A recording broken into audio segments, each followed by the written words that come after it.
When I met you in the summer.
mission pure, their promise sworn, steadfast till the end.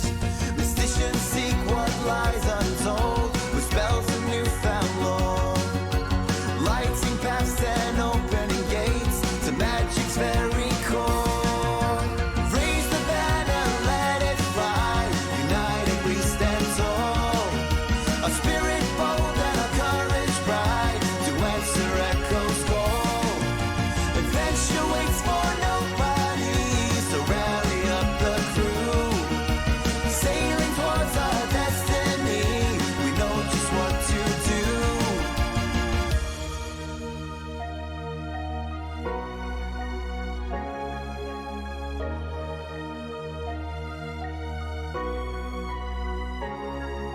Spirits wake, hearts will grow, Lockstitch's name the world will know. Spirits wake, hearts will grow, Lockstitch's name the world will know. Spirits wake, hearts will grow, Lockstitch's name the world will know. Spirits wake, hearts will grow, Lockstitch's name the world will know.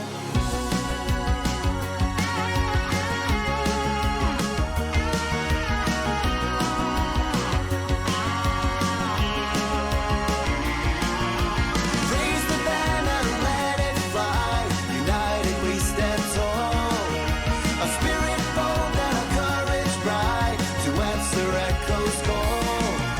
Adventure waits for nobody, so rally up the crew, sailing towards our destiny, we know just what to do.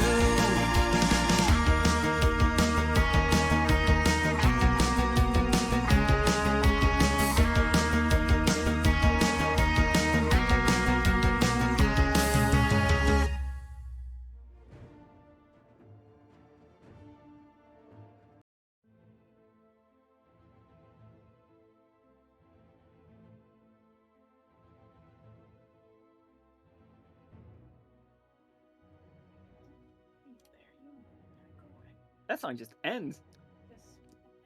It's just like bleep. Anyway, hello everybody. Welcome to what was originally supposed to be the first game of this season, but it has become the second game and also changed quite a bit from that. So this is the first of our main character energy games. This crew is the first main character energy group. So let me real quick.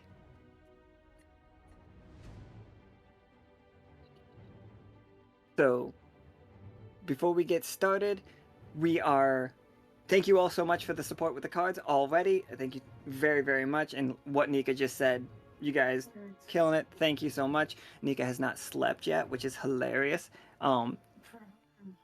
For nobody in the world, maybe. But so after today's game, we have another game. After this game, we're gonna have another game at 5 p.m. Pacific Standard Time. But we're gonna get into this one as quick as we can. We are doing for 200. You can get a Sea Devil art glow up for $200. And for every time we reach $300, we are going to raffle off another Sea Devil glow up. You guys are about to see them today, so you'll see why we're so excited about having those out there. And yeah, I'm going to introduce the players and then introduce the concept of the game. When we switch over, it's not going to be the Sea Devil art yet. We're not there yet. We'll get there in a second.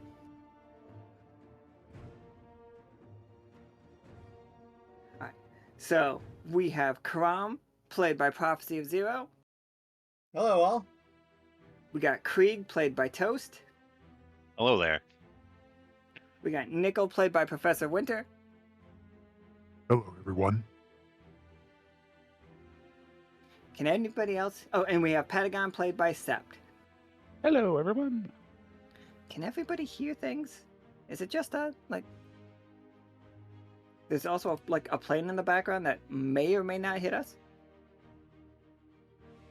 Oh no, I can. When I unmuted the tab, I could hear myself. Mika can't hear anything. Turns out.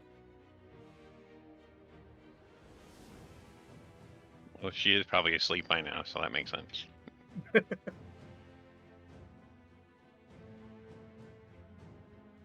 so wild. She can't hear anything. Well, while she gets that fixed up.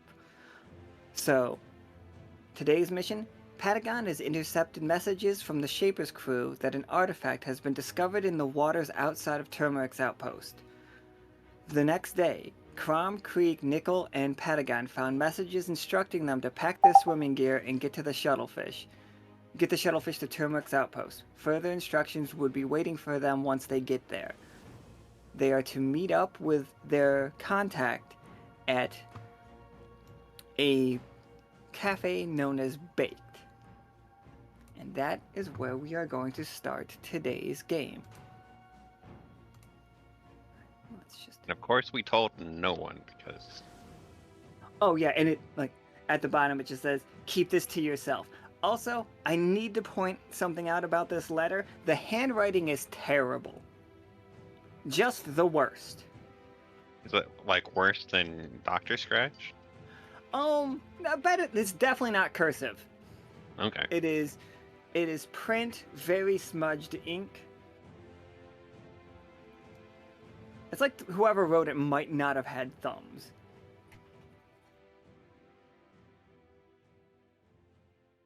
As you all walk into the cafe Baked, it smells deliciously of somewhere between a potato and a coconut. The Yeti crab behind the counter, which you'll recognize as Yent. His art changed completely in the span, but this is Yent now. He's successful yet. Yeah, he has a little, like, at night he turns this place into a small dance club.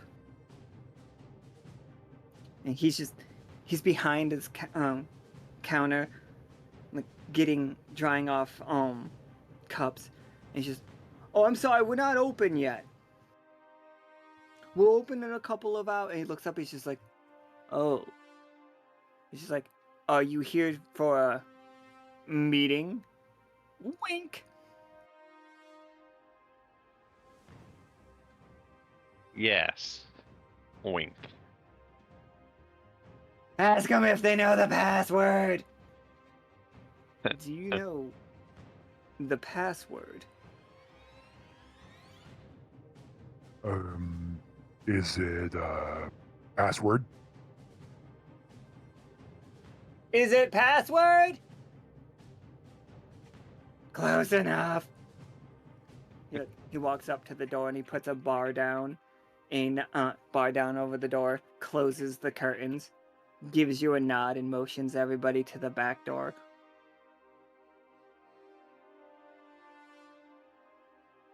Did you want anything to drink while you're here? I would love to get one of your Poponut slushies, I believe. Ah, yes. I do have a slushy.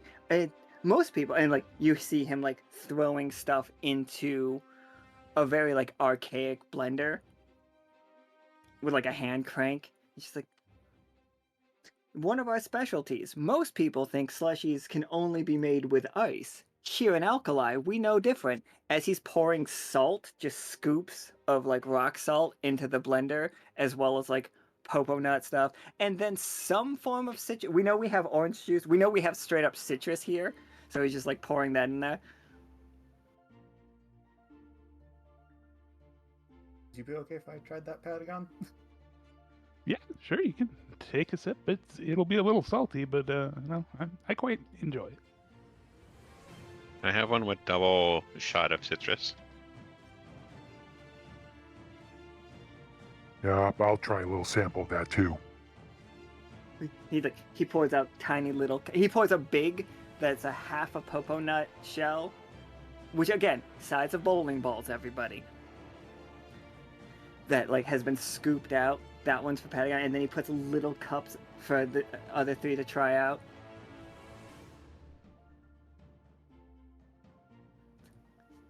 Personally, this is Alan talking to you. I think it is refreshing, but if you don't like salty things, this is going to be terrible for you.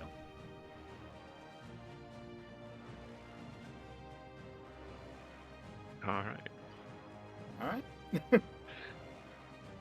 Hey, Nichol, can I get a little bit of ice? He just hands out his cup to Nichol. Yeah, just we need to get it like a little bit above freezing. No worries. Philistines. Cold popo nut juice? I like the idea that because it's so salty, it can't freeze. It just becomes even slushier. Yeah, like a shot. You can just throw it back, kind of like those oysters. Yeah, I'll take a drink of it.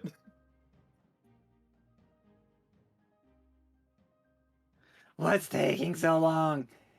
Did we forget? Did we lock the door? Hold on.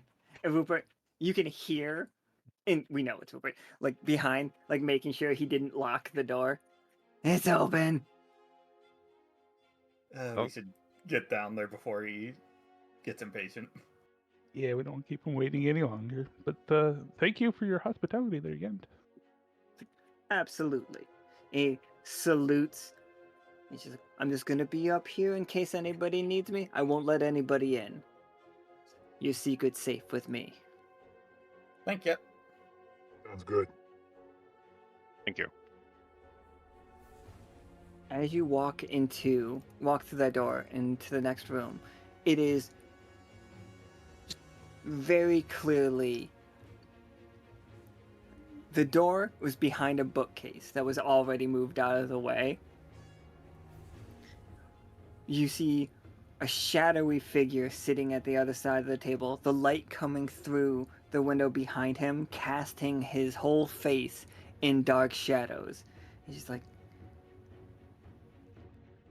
you may all be curious as to who called you here. Hi, Rupert. It me. You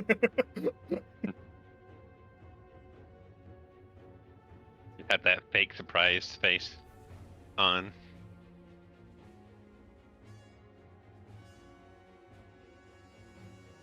But the rumors were true. How's it going? It's going well. It's like, but we have a mission that is pressing, time sensitive, important.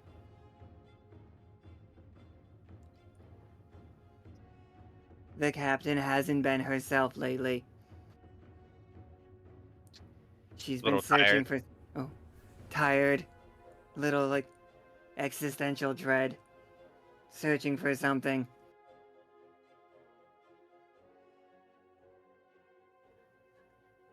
How can we help? I think I found it. And he slaps down the map of Alkali.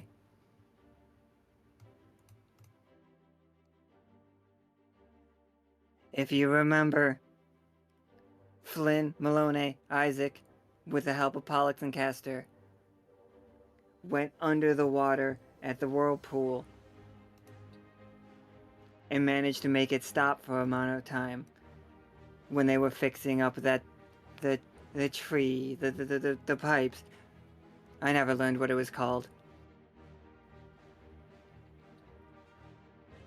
But while they were down there, they stopped it completely. The whirlpool stopped whirling. We picked up a message from the Shaper, from the Shaper's crew, that all the ships have conglomerated into one massive platform.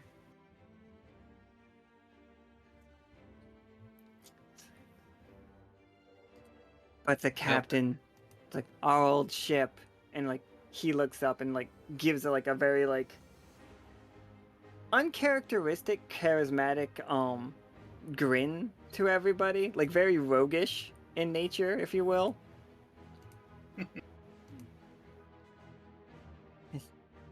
Like, our ship was in there.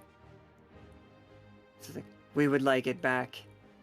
I feel like it's a good gift for the captain.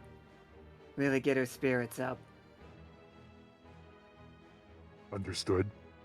Know if it's still runnable at this point, or will we need to worry about that when we get there?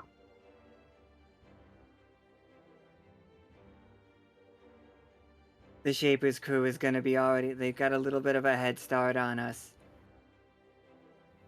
But we can't do this as the Lockstitch crew. You might have to, if you're willing, get your hands a little dirty. Yes. I mean, let me hesitate and then I'll respond. Yes? Is Mm-hmm. that better? Truthfully. First time. Although Yeah, I am mean, surprised to see Patagon with us. No offense. Well, none taken here, but yeah, I'm hoping I can be of assistance. So. It's a secret. He intercepted the message and he would have known about it, so he has to come along. Ah, Just no, Also- discretion is my top abilities. We were concerned. I was concerned about discretion. So for this, I need you all to leave your communicators behind. And before we go, and he reaches back and pulls out a sack, and it's a huge sack. And he like thumps it on the table. Get dressed. is it like as big as Krieg?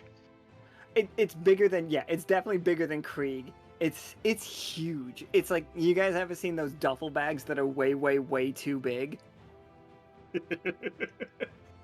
Okay, now I just want to climb in there and then start dressing. Absolutely. I'm gonna place my communicator on the table, hop up, and then just kind of walk into it as I start taking off my clothes to see what's inside.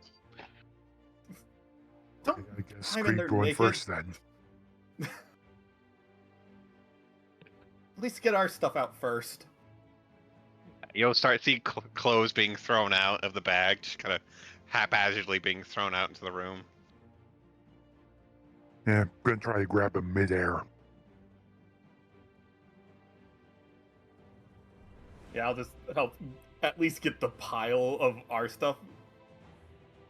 And then zip Krieg into the bag. There's your changing room. Alright. There is a... Oh, No cool. Ooh,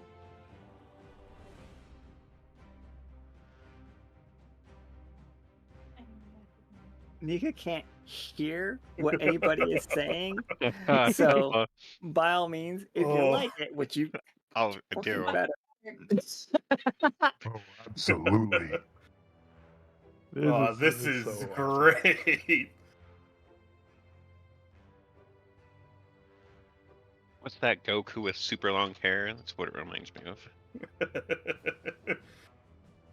I believe that would be Super Saiyan 2 or 3. Thank you. That's the first thing I thought. I was like, oh god, that's amazing. It was just like, we got you masks, just in case you're recognizable. Good call.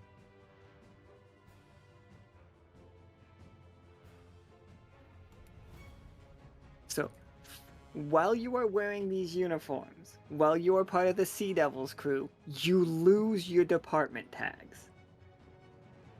Like, you are not Way Weavers, you are not Luminaries, you're not Mysticians, you are not Seam Guard. You are Sea Devil.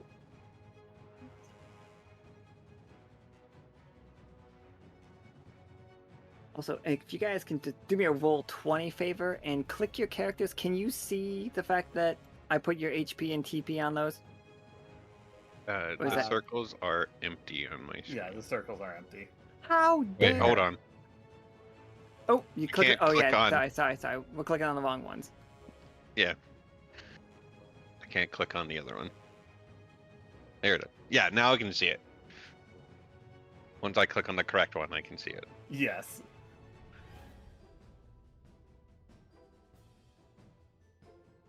Not letting me click yet. There you go. I think I should have just gotten that. Perfect. Oh, yep, there we go. Transformation complete.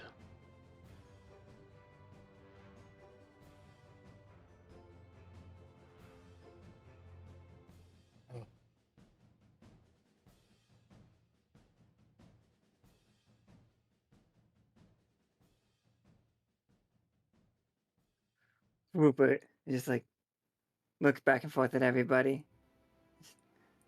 I'm pretty sure those are right. Yeah, I think know. I can make this work.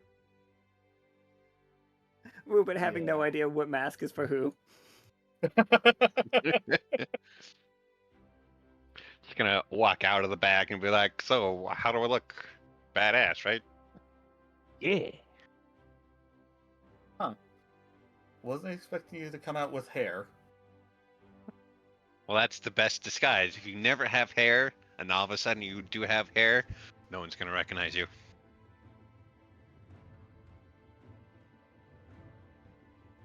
Yeah, makes sense, especially since, no one can tell about the eye thing. Yeah.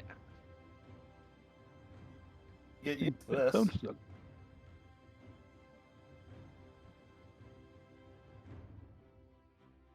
I am always like blindfolded characters that can still see just fine are like one of my favorite things. I think it's great. Also, I like Patagon's hairstyle right there. Yeah. It just, If you guys have seen like this is not what they looked like on Friday. Like on Friday, they looked very different. Now they look like this. Nika is like attempted like the many different versions of Patagon is very funny. Like the last night, while I was working on stuff and she was working on the drawing, she just kept sending me sketches of like what Patagon was wearing, and his outfit kept changing over and over again. I love the little Oh, penguins on it. I pretty much guarantee nobody will ever see those concept sketches.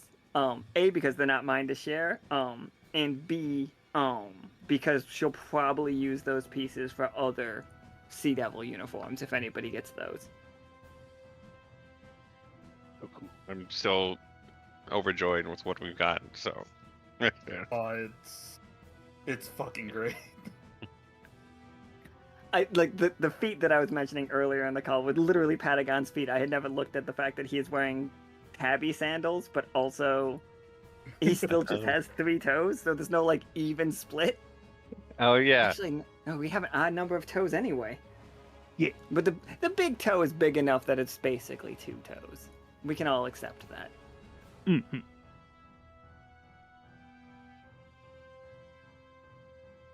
But this is the Sea Devil's crew. Like, going forward, if you get the Sea Devil card or you get a Sea Devil glow up, you will have a mask, and these masks, well, might not be magical in nature as long as you have them on and do not just tell everybody that you are part of Lockstitch. You are not recognized. You are recognized as the Sea Devil's crew, but not as part of Lockstitch. So whatever you do, you are building reputation for the Sea Devil, not for Lockstitch. But on that note, you cannot call Lockstitch for help. Unless, you need to. I'll be fine. We're missing our communicators anyways. It's nice to be disconnected for a bit.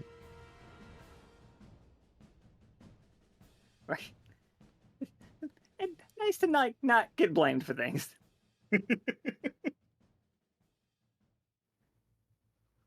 We've been looking around the room, nodding. Right, everybody.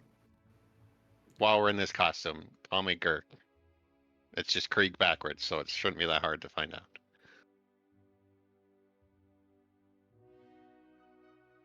Yeah, I got about a half dozen aliases, so, any preferences? The reason Nika was like for Patagon and Caram, you two will know this. The reason Nika was asking if you have last names is Nika's a huge fan of the Mr. last name, like Mr. Vernex, Ooh. Mr. Trafford, as like Okay. the way that she refers to her crew. But right now, I the got you. captain's not here. Right now it's just Rupert, and Rupert's just as unfucking professional as possible. Mr. Vernex it is.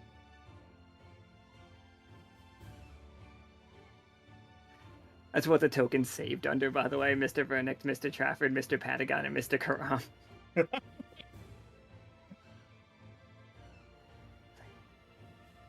Rupert looks around. Good. Okay, this is what you're looking for.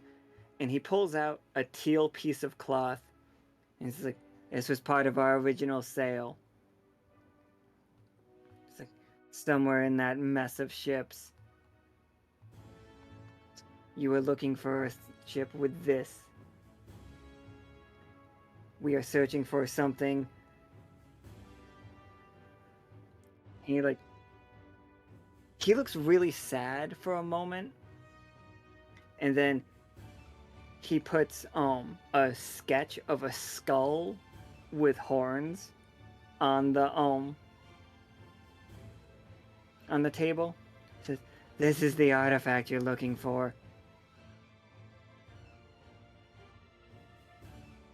If you can get the whole ship out of there, it would be great. But if not, at least get me this."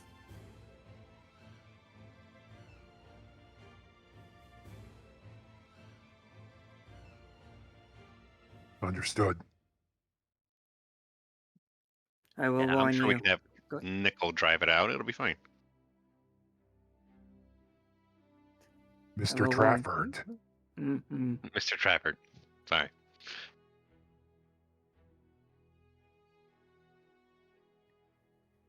The Shaper's crew is already on board. I don't think they found what they're going after yet. It's basically a maze of wood. But be careful.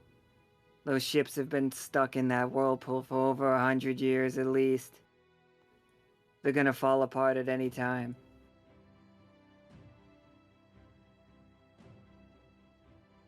I have there a any quick questions? question. Yes. Yes. Are we allowed to, how you would say, murder people? I'm asking for Karam.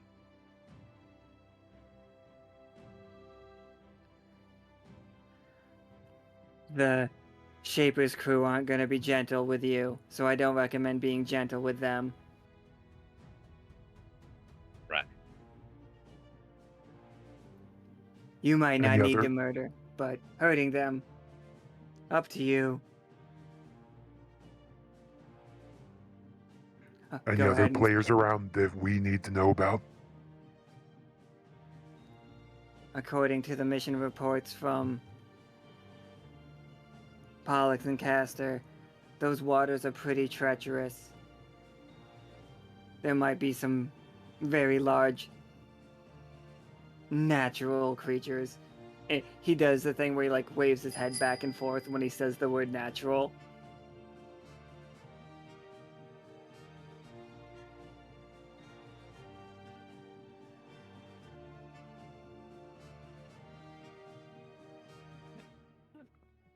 I think I can take care of the natural sea creatures. I am very well versed in large creatures, after all.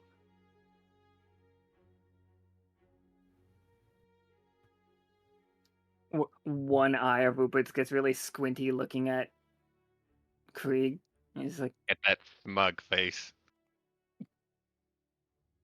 with all due respect, Krieg, gross. It's Mr. Vernix. I can do what I want. that is the worst excuse I've ever heard. I'm not wearing my normal face. I don't have to keep to your societal norms. If you want to play it stealthy, go for it. If you want to go in loud, go for it. And I'm gonna move us to this map real quick. We're not necessarily there right now, but this is what it looks like. It is literally a pile of dozens of ships.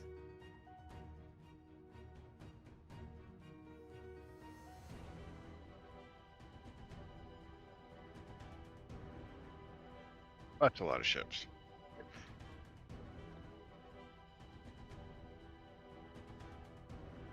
They are barely clinging on to each other. They're like the only way that they are staying up and staying afloat is because they are leaning on each other right now. If you guys want to take the time to like drive the shuttlefish or pilot the shuttlefish around it to like search for it to figure out like what tags this place has, absolutely.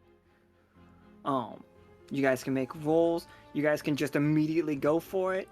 There is a timer mechanic to this game, whereas it gets harder the longer it takes because the Shaper's crew will be getting closer to the same treasure you're after. Well, what do you guys think? Well, I think we're already behind. We're probably go quiet but go hot, is my thought. I mean, good chance that if they haven't found the ship, they're getting close to it and going towards it. So they'll have done half the job for us at least. That's true, and if that's the case, then we definitely don't want them to see us until it's necessary. Go in quiet, find them, go loud as soon as we need to. Yeah, maybe if we're lucky enough, we don't need to, but I don't think we're that lucky. I'll be fine. Do we want to do like a once around, or do we just want to head for the tightest group of Shaper people?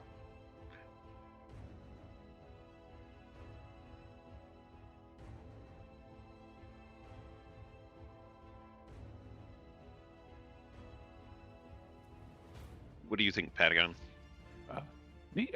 Personally, I think we can just head into the most likely spot and see if we can pick up a trail. I think it's at least what be like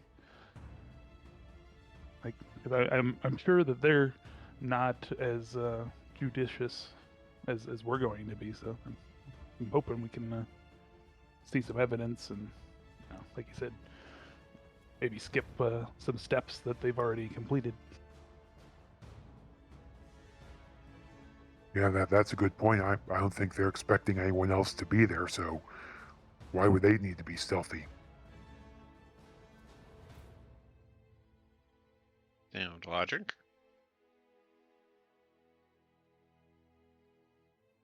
Yeah. And then do we want to split up Go. or all go together?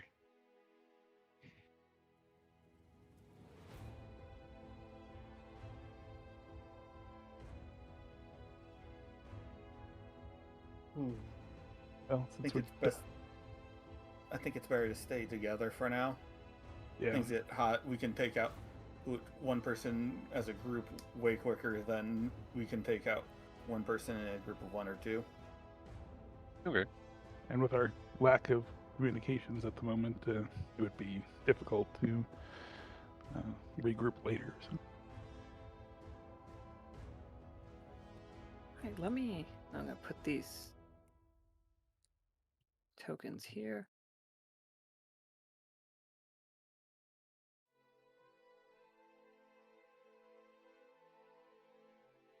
So you can see, without any roll, there are 3 Shaper ships right on this side here. Let me see if the stream cannot see those. Let me move them over to this side. This is fine.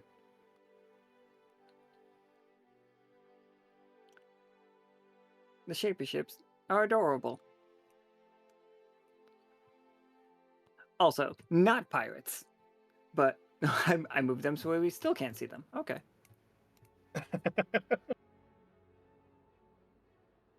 There I you have go. not yet gotten into like making the 10 by 10 maps, which I'm going to start doing, but not today. So that is the most obvious spot. It does look like it is the most solid spot. It is where 3 Shaper ships have landed. They have crews on board, but just enough to like make it so that the ships aren't going to be sailing away on accident. The people are already onto the platform, like the huge mess, and we're just gonna follow them in. Is that the plan? Or yeah, because that's what you guys said saves time. Yeah, I mean, you heard they were already here before us. They've probably already gotten a decent bit of checking done. So at the very least, we'll know the direction to not go.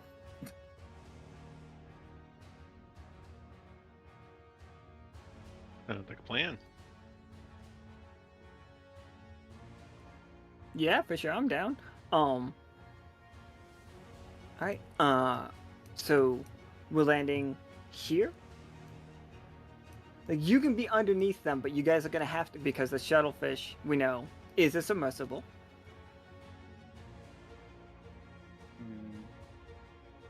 Like we can go underneath them, but it doesn't. You cannot see a way to get off the shuttlefish well under there, unless you guys like want to. Unless you guys want to look for a way to do it underwater, I'm fine with that. What's the? Unless you guys or you guys can rise above the water and get out and climb up there. If you're trying to do it without being seen, there are people on that ship and there are people on the mess of ships. I would suggest if we want to go stealthy to go underwater. Yeah, that's my thought too. With this mess of ships, apparently since they're loosely together, that probably means there's a few gaps somewhere to try to get in. I just realized there's like 3 aquatic species here, and then Caram the bunny. Hello. Wolpertinger, sorry. Yeah, I was wondering if we did have a not really like torpedo bay, but some sort of hatch opening essentially that we could just get in, kind of flood it, and then just kind of, like I said, pop out. So essentially, find an area inside the mess of ships that's nearby the opening that they're going in. Go into underwater the and then valve pop up. area, and then pop up in that opening. Yeah. Yeah. Yeah. Good to me. All right. Well, we know Nichol's driving. Who wants to make the roll for looking for the thing? And do you want to use any tags to look for said entrance?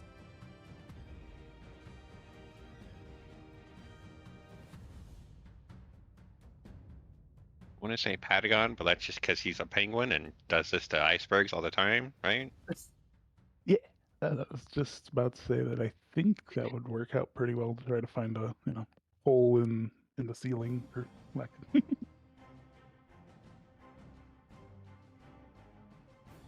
Yeah, so I don't think I need.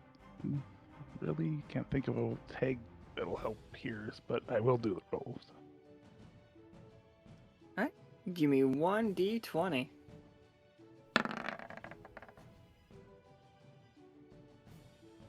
He's a penguin. 19 will do it. 19 will do it Oh, just yeah. fine.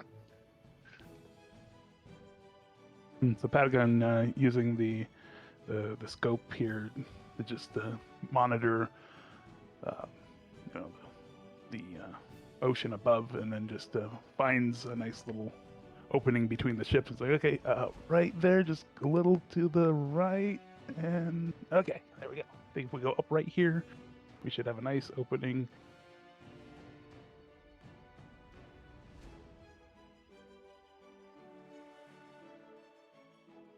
All right. Absolutely. So yeah, you find a little spot, like you, Professor not Professor Win, Mr. Trafford, you're gonna have to pilot through some ships, and you see some ancient ships. Some of these clearly like hundreds of years old. You see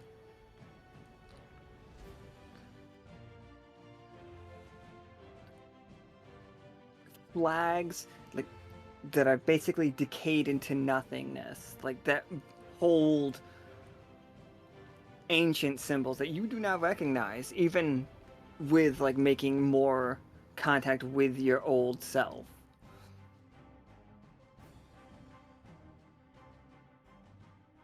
Oh, as you This is- and go ahead, go ahead. I was just going to say there, this is, well, at least I'm pretty sure these would probably be too old for the captain's ship, and even if they were too unusable, but that's at least showing the right sort of spot. And then Patagon spots exactly where you need to be. Through the little periscope, you can spot the fact that you can raise the shuttlefish up through a pool and pop out through one of the let me just focus ping it. I can't. Alright. Can pop out underneath. You see some of the Shaper's crew crawling all over the ship's back here. It is like, I know it doesn't look like it in the art, but this place is soaking wet. With the 19 Patagon, you know that this whole place has the tag crumbling. Like, it is so close to just falling apart that you all can use crumbling however you want to. Like, it is a positive tag for you. It is a negative tag for anybody you're fighting. Like, if you wanted to, say, stomp on a piece of wood to make somebody fall through, or push over one of the one of the poles, it all will happen. Also, big note, because Nichol is a pilot and also has driven many boats. This whole place is flammable because all ships on the Echo are flammable. Boats always explode have all the been. time. Yeah, absolutely. Krieg, one of these, like, you look over at one of these barrels, and yes, it might be wet, but it is also full of gunpowder. Yes.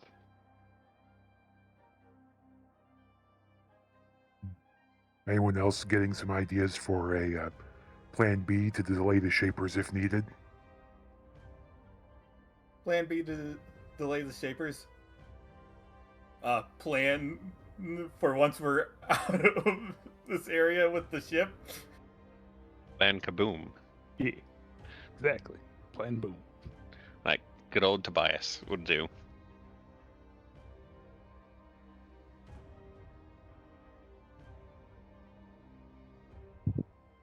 So you see, crawling over one of the ships are multiple of the Shapers people. Well, you assume that the Shapers people. They do not wear specifically uniforms. Most of them look like just mercenaries. They are not being what you would call careful in their searching. Nothing here, nothing here. I found a sword. It's like, is it a useful sword? Not really. It looks like it's rusted. Like, throw it over, and they just toss the sword over the edge, and you just hear it like falling down, clanging off a bunch of stuff. Well, at least they're noisy enough that they probably won't notice us walking around. Yeah. Yeah. Okay, now that we're inside the mess of ships, where do we go? I think we start where they're not, but beyond that. Yeah, which way did they come from? Above you, they definitely came from above. You can see ropes hanging down that are newer. That must have been how they got down here. Like, they have grappling hooks and like some climbing equipment. They must have started with an outside search and then now they're coming inside. I guess our plan would be to go deeper in at this point then?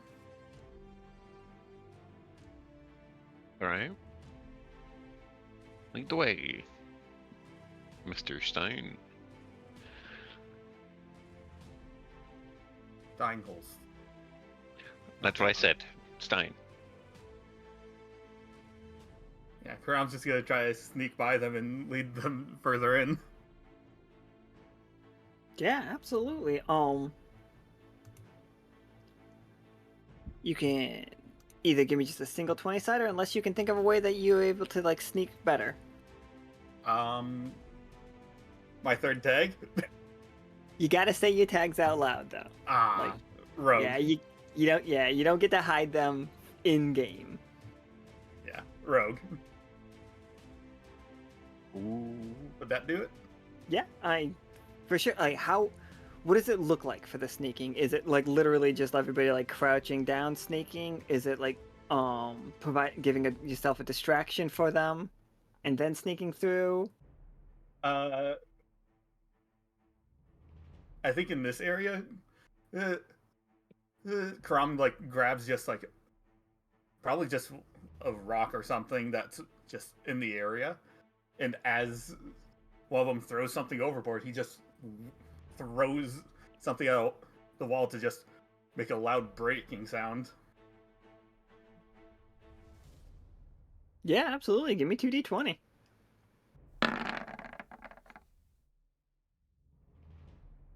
Okay. Nice success. Okay. Not bad. Yeah. Yeah. So, I think with a mixed success, you can almost get that. Like, they all like look over the side, like, careful with that. You almost hit me with that. It's like, I didn't throw anything. She's like, this place must be falling apart. It's like, get the search done quicker. Speed it up.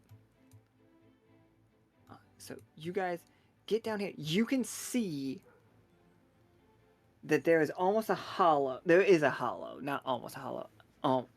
Straight down, and it goes quite far. Like, the ships are kind of stacked on top of each other, and you can see there are more ships further below you. Is this like lines in rock where the farther down you go, the older the ships are? I think like the newer ships are more buoyant and are able to stay closer to the top, whereas the older ships are more waterlogged and further at the bottom of the pile. We have like a time frame of what we're looking for, so we don't go too far down. So the last time the Sea Devil was seen was over 1,000 years ago. The Okay, last that's pretty time far. the storm was active was over 1,000 years ago, which might be a little strange considering you know the storm is active now. And you've met her. She doesn't seem like 1,000 years old, does she? No, but neither does the captain at this point. And is anyone here going to be brave enough to ask them their age? God, no. Not Not a even chance. I made that mistake before. I'm not doing it again.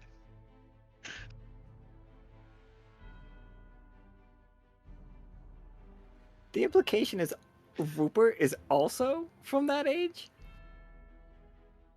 Wait, wouldn't Pim be as well? And Ento. I can ask Ento his age. He's a dude.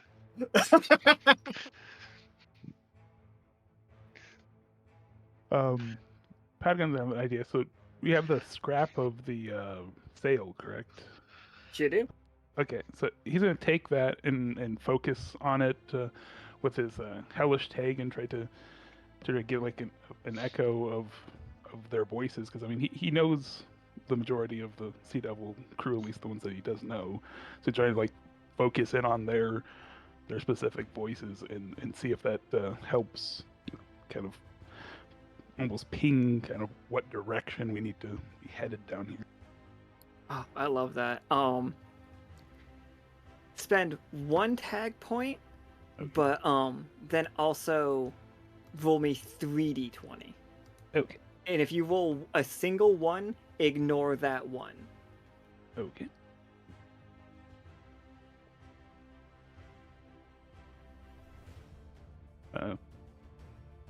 Roll 20. Please roll. There you go.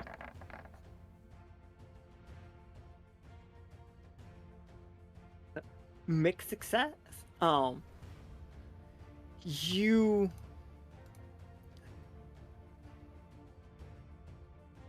the area begins to fill with smoke, with a teal smoke from deep below.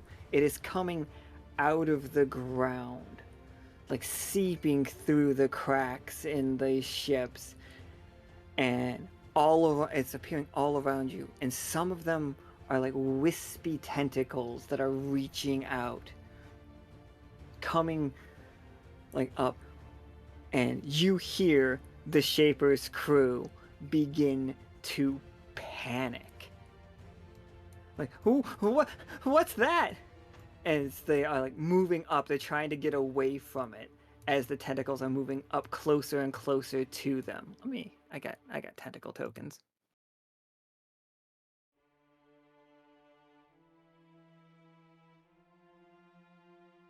Well, gentlemen, I believe those tentacles are our clue.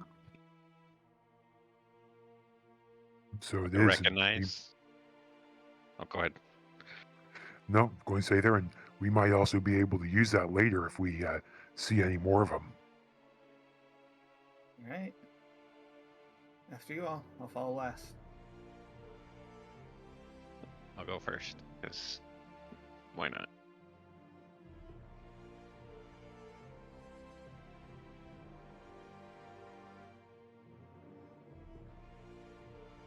I used the tentacle tokens not that long ago. Where are they? I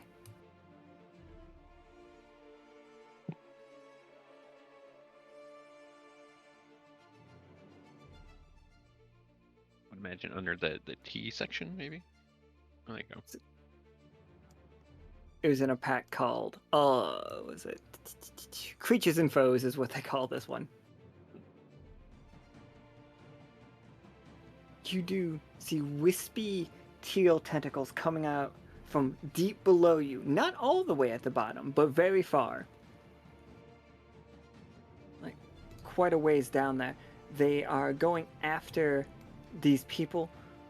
You see a skull, a wispy skull, come out of the floor in front of you, Patagon, and just like meets you like eye level. Hello.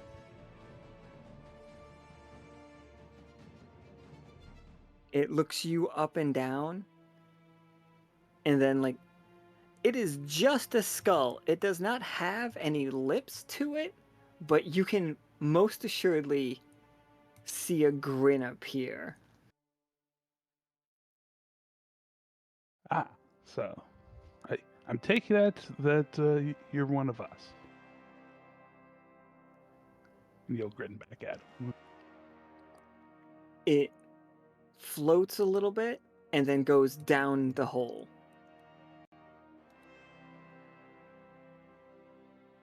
I am gonna roll for these guys right now as they are trying, like, to see if they see you. Actually, I don't think so. They are currently panicking. It's you guys to roll to sneak, not for them to find you. But these tentacles are not hurting you. They are not attacking you. They appear to be coming straight through things. You unsure whether or not they can touch you.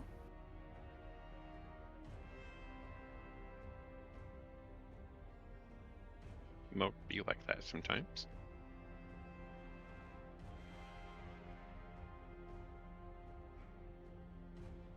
Well, I mean, they are the captain's colors, so I'm gonna treat them as friendly until we're proven otherwise. Sounds like a solid plan. Yep. Well, onwards, down we go.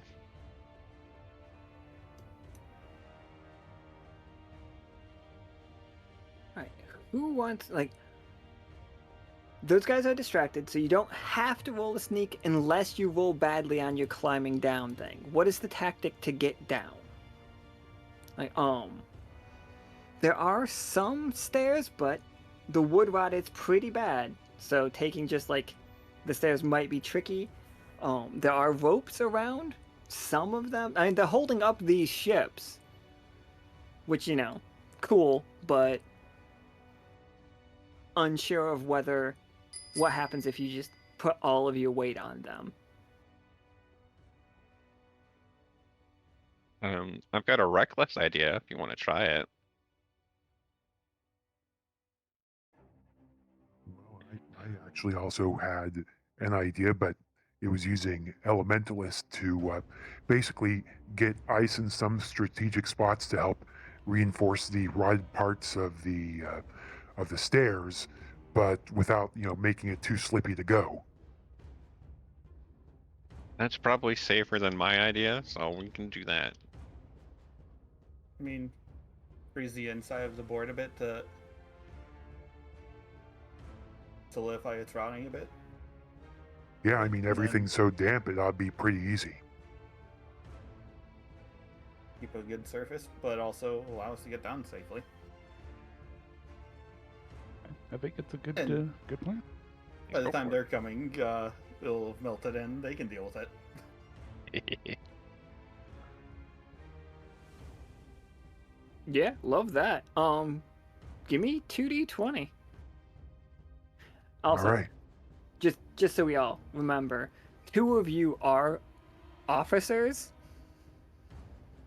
3 of you.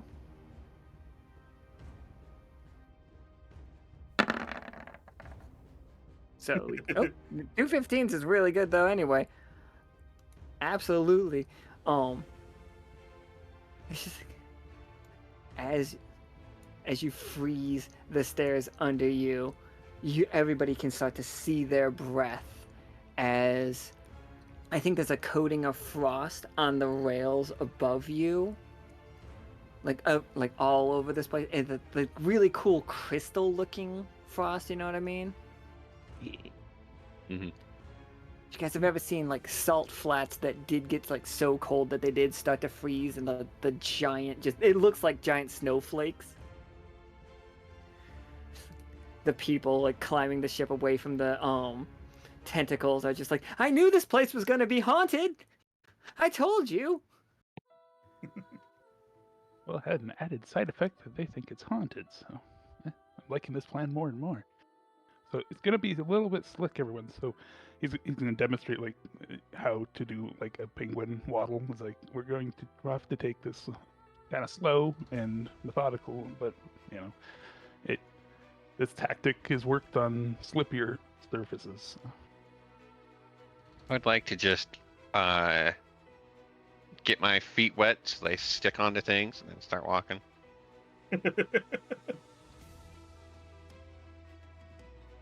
Plop, plop, plop, plop, plop, plop. I'm just imagining these guys just hearing like the flaps as he's going down and just freaking out even more. The plops of the dead. Don't let them tentacles get you. They'll plop your face off. Who said that?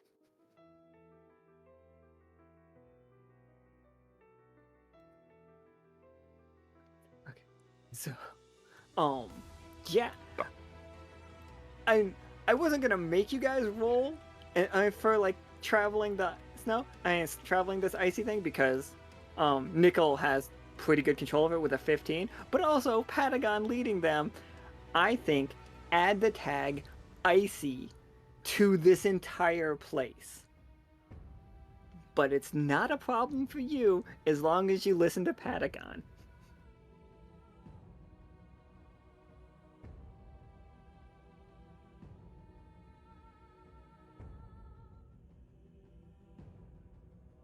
All right, so Patagon's first, Caram was in the back. Do we want to have Nichol second, and I'll go third? Yeah, I think that works. Sounds good.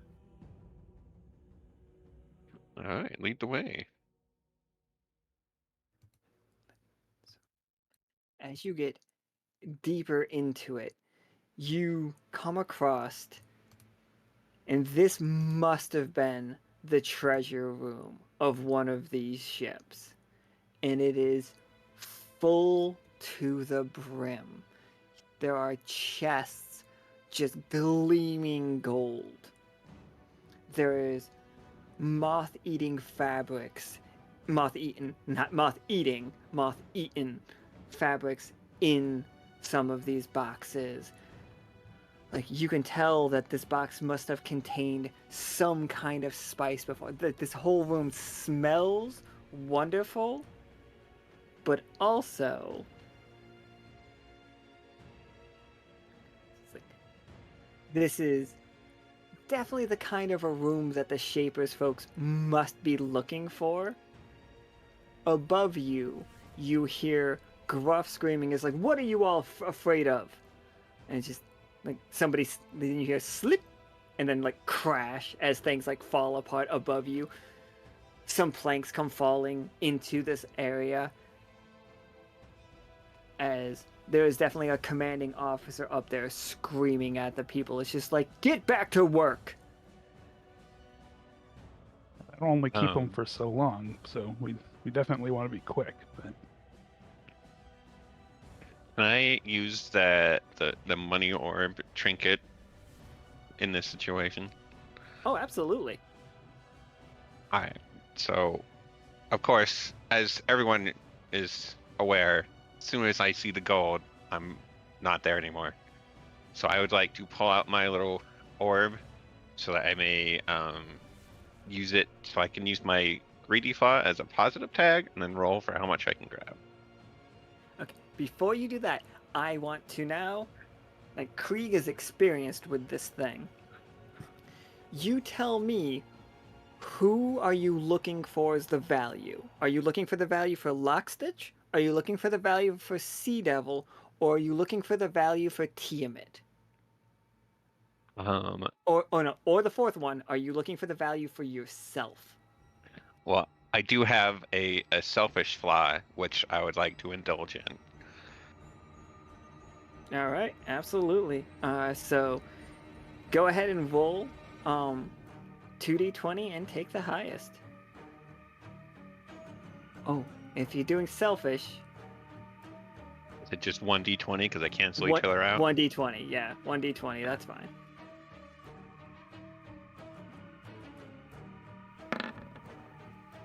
Got a 6. All right. With a 6, it is a tough choice. Krieg, Mr. Vernix, you see a chest that is balancing precariously over a very rotted plank. And the fact the ice is the only thing holding it up. Now you see inside of that is it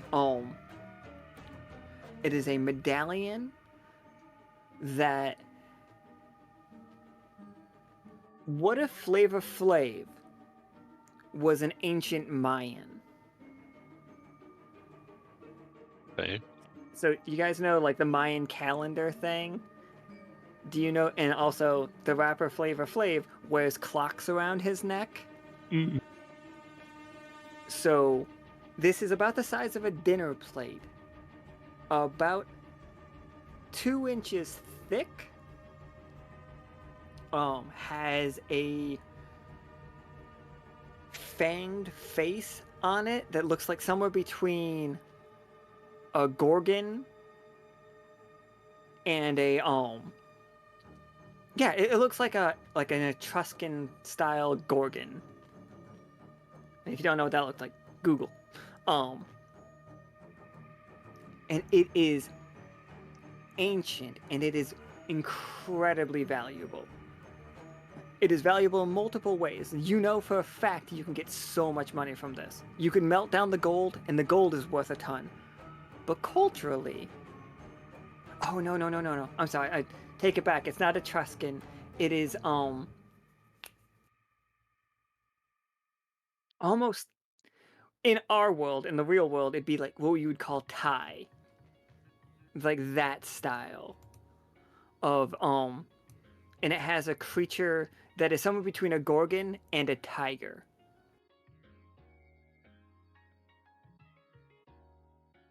Okay. It is incredibly valuable. Also, valuable because it is a magical item. Like, you could sell it to a museum, and it'd be worth a ton of money that way. You could sell it for just the gold, it'd be worth a ton of money that way. Or it seems to have magical properties to it that might be able to help you make more money.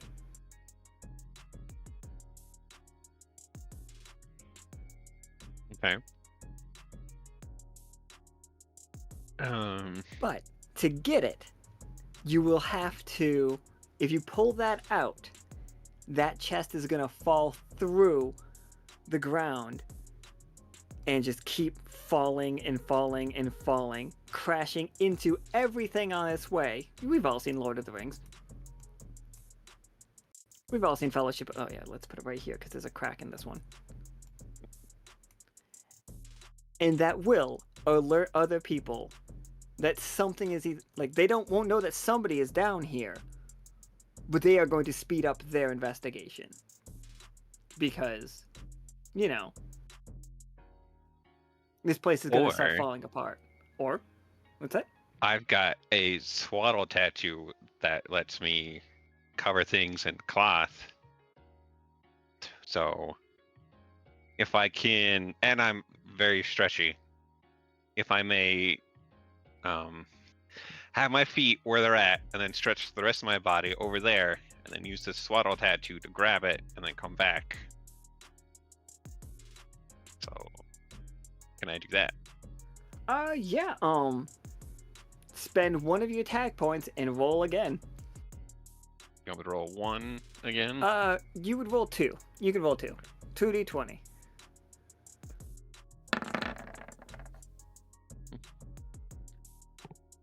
So you all see Krieg looking through his crystal, like walking towards this chest. You didn't even know he like somehow managed to get in front of you, Patagon.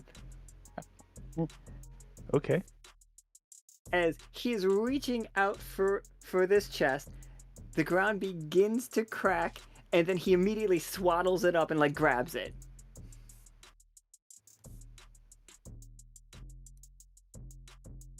Are you keeping good?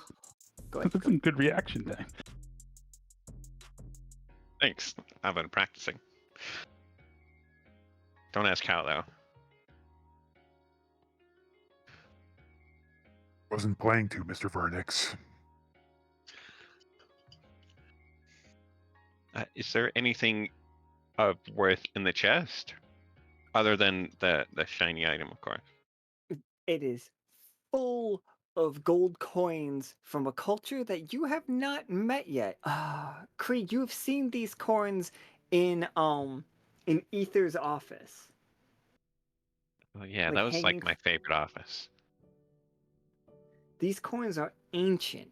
Like each one is like, yeah, the gold value of them is, you know, gold. But the historical value, people haven't talked to this culture in quite a long time. Does anybody have history? I think Krieg could roll. You could roll negotiator if you wanted. If you wanted to do it right now to figure out whether or not it's worth to bring this chest out. You know what I mean? Yeah, let's go for it. Use a talent point Yes, please.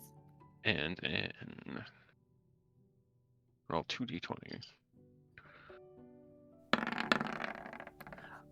Oh, that was almost a reap and sow. You guys, like on stream, you guys couldn't see how close that 12 was to a 1 for a good second. But with a nat 20, yeah, this stuff is incredibly valuable. The culture that this is from are people that live alongside spirits. They are it's a very secluded group of people. Hold on, I can actually tell you what side of the world they're from. Give me 1 second. 12. They are from side 12. Is the side directly under Tirloa. They haven't had much contact. They have had no contact with outside people in over 1,000 years. These coins are easily 1,000 years old, and each one of them has a little trace of magic in each one of these coins has a touch of a spirit in it. The way that we've said that sometimes a spirit just wants to be a rock, sometimes a spirit just wants to be a gold coin, and you have hundreds of them. That's amazing. Well, you guys, head on. I'll catch up.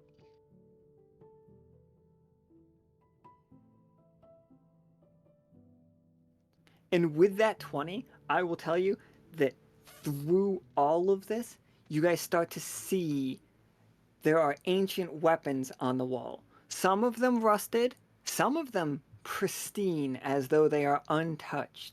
Do you know what a shodel is? Like one of the swords with a massive curve in it?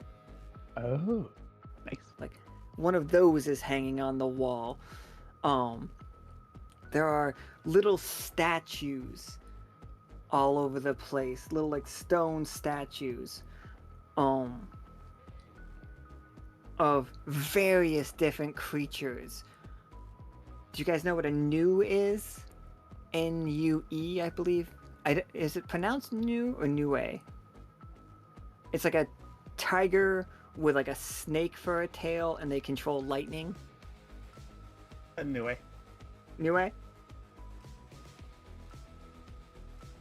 Yeah. Okay. Like there are statues of those. There is a very resplendent set of like splint plate mail, like the same kind of stuff that samurais would wear. That is like on a not shelf, but like on a mannequin. It is fallen over, but it is still pristine as well. And also this cannon here that you can see on the screen, ignore the way that looks. Imagine it has the head of a tiger, like as a mouth, and it is also pristine. Yeah, I'll be a while, but I'll catch up. Don't worry about me.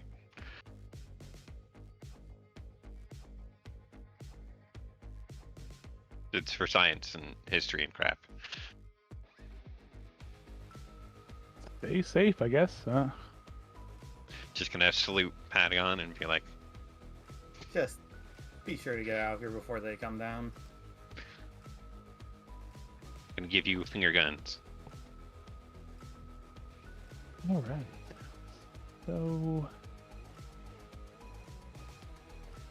believe we're in the right spot. So now the idea, I guess, is how are we getting this out of here?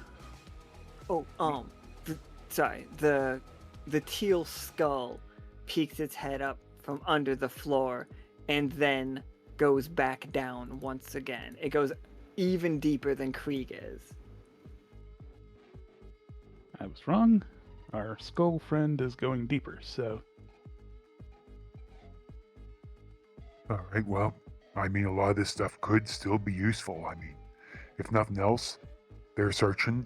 If they find some valuable stuff that we're not going to need, they're going to be nice and distracted with that.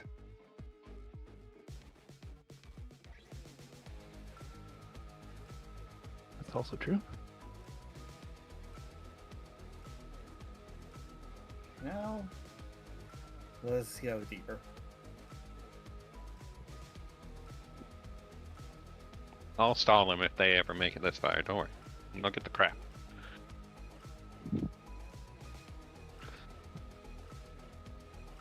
We'll leave you to it, Mr. Bird. There's a small hole in the floor. No, it's in the side.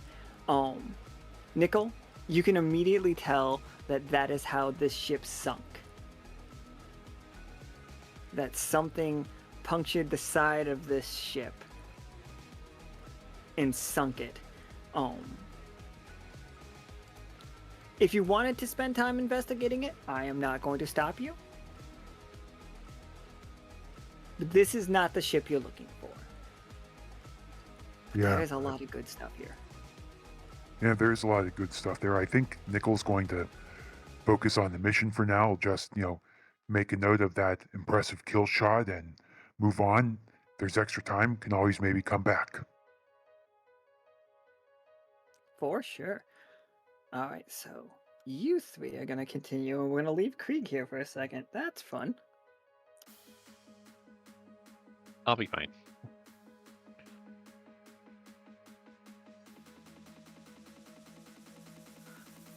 All right. I don't, because you succeeded so well on freezing this, because you've succeeded on freezing this place up so that the ground is not immediately falling apart, and also you guys all know how to walk on ice, I feel like you guys can make it further down, no problem. Can somebody roll me just a raw 20-sider just to see how long it takes you, unless somebody wants to use a tag to do it faster. Because, Patagon knows exactly how to walk, but it does take time to waddle yourself down. And it will take one, I'm going to say, rolling a 20-sider says how fast the people above you are going to catch up with, not you, but Krieg. So low roll good on this one. High roll still good. High roll Okay. always good. Like if you roll a 1, they are wasting no time, and as soon as you guys get out of earshot of Krieg, Krieg is under attack. Is what a 1 means. Let's have Krieg roll it since this is gonna affect him. Fine, be that way. If Krieg does the okay, I already did it. yep, 14's a success. You got plenty of time. You guys are able to make it down there. That's 3 success, correct? That is 3 successes. Okay, thank you.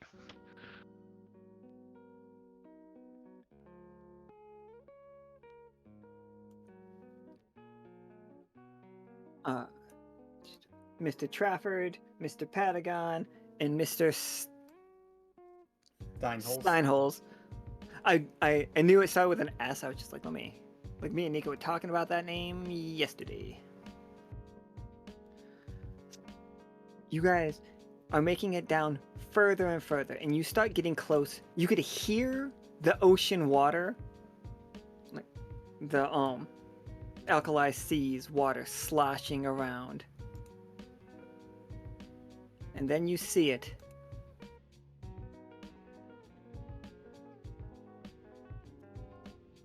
The adjective noun, only because we didn't think of a name for the captain's ship yet. We want it to be a really cool name, but she's fried from the drawing. Yeah, it's just too bad that this ship is so old that, the name on it's just been rotted away. Yeah, we'll have to discuss this with Rupert and maybe even the captain later.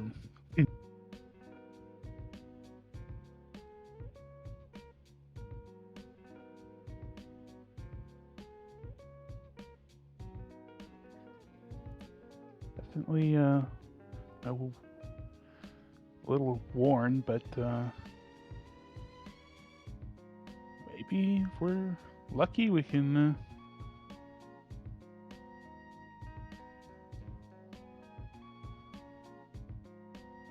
get it to float a bit.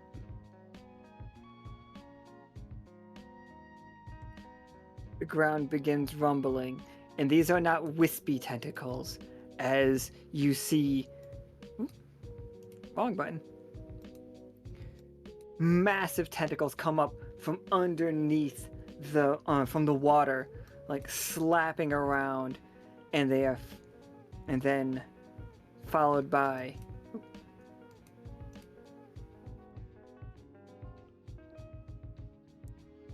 a huge cephalopod that is coming off over the top of the ship.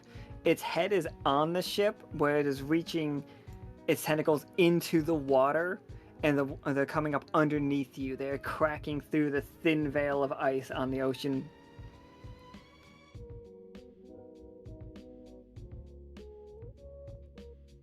This creature looks incredibly angry about being disturbed. I feel like It's we could also have used kind of Krieg. wearing... What? I was just saying, I feel like we could have used Krieg.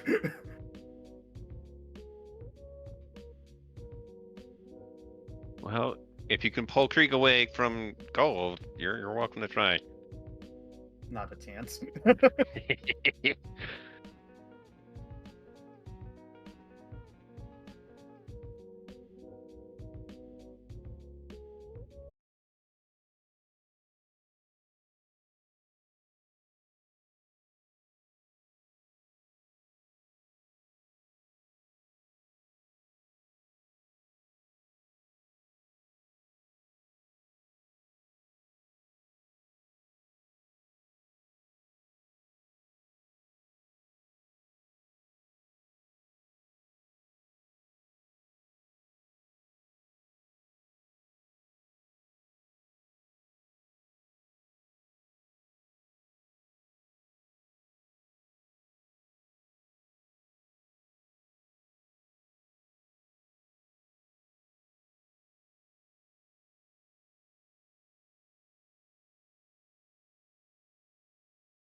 hurt it, or did it just apply the tag?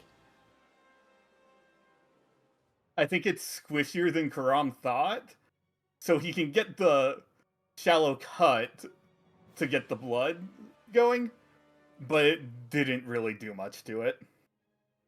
Okay, absolutely. So, it has. Let me.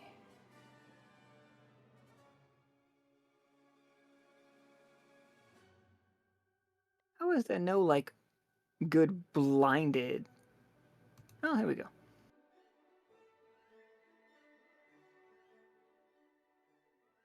So it has the tag.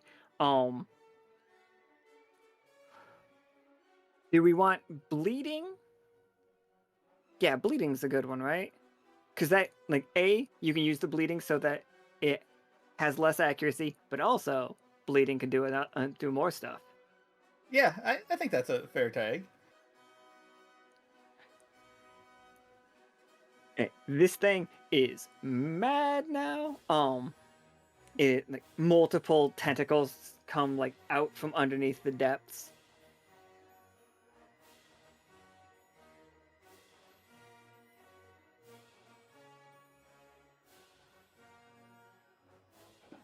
Patagon's gonna go to the right here and start attacking the closest tentacle here to both hopefully split its attention and also keep it from overwhelming us, I guess. Like for Patagon, Patagon does not need to carry around his chainsaw because he can just reach into hell and grab it. I like it. So yes, then he will go and grab the chainsaw out and be like, okay, it's ripping tear time. I feel like Nice. that is, we've seen Patagon do that before, and like because Patagon and Akana work so well together, I'm pretty sure Akana taught Patagon how to do that. Oh yeah, I can believe it. team attack. Kana has really great sneaking ability, so I'll have to let them know how useful it was. We want a secret mission that I can't tell you about, but I use the chainsaw, but I can't tell you why, and I can't tell you on what. But I It was did use the amazing. chainsaw just like you taught me. That's not 100% true because I know the captain trusts Akana very well, and I know Akana is very loyal to the captain. But Patagon definitely would be, when you keep the veil going. So no, That's that would be true, that's exactly how it kind of goes. Like, I can't tell you why, but it was amazing and it was fun. So cool. Alright. So, your chainsaw has the tag. Okay, I already sent it to you. I don't know why. Yeah, the post you sent me. Like slashing, heavy, and hellish. Yeah, so he would be using the slashing kind of tag at this point. Oh yeah, absolutely. Do you just want to use one tag?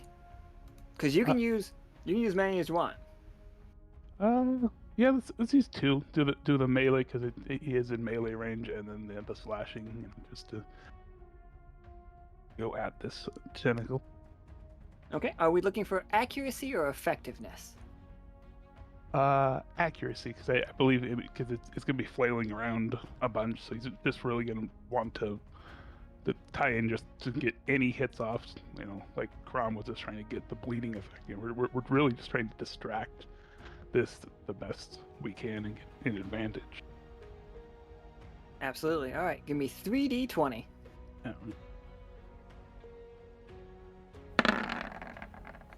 Well, Oof. Oof. ouchie. 2, 4, 6, 8. Who do Who we do we appreciate? appreciate? Yeah. I knew it. I knew it. I knew I was gonna say it. Alright. So, tough choice for you, Patagon. Mhm.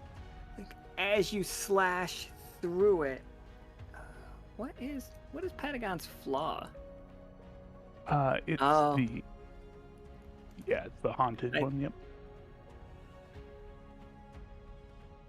Okay, I don't think I can do much with that right for this one.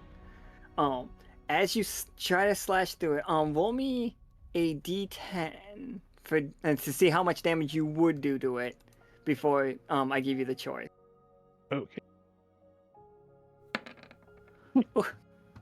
Okay, well Oh. that's not the hardest choice. I was hoping you'd roll a 10. I was gonna say, I think that is just the tough choice right there. Just couldn't get it. That's unfortunate, my friend. Oh, okay. So your tough choice is you can get the 1 damage on it, but it will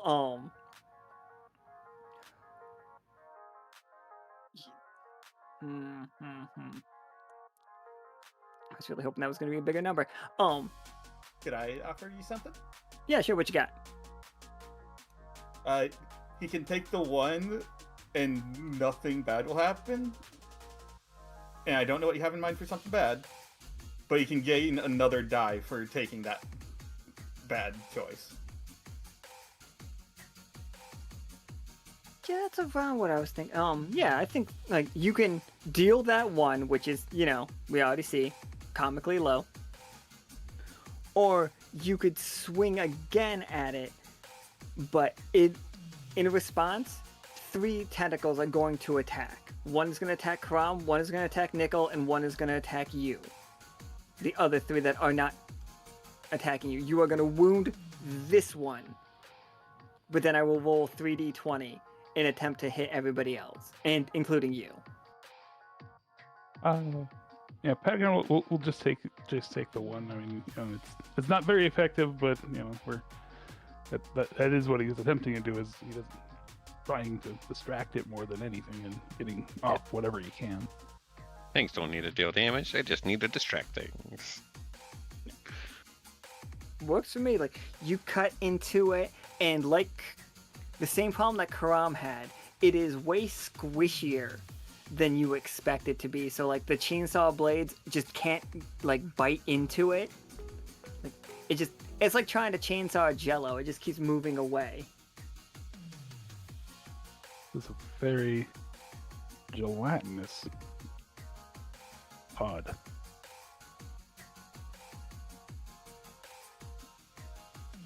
Thank you so much for your support, Kawari.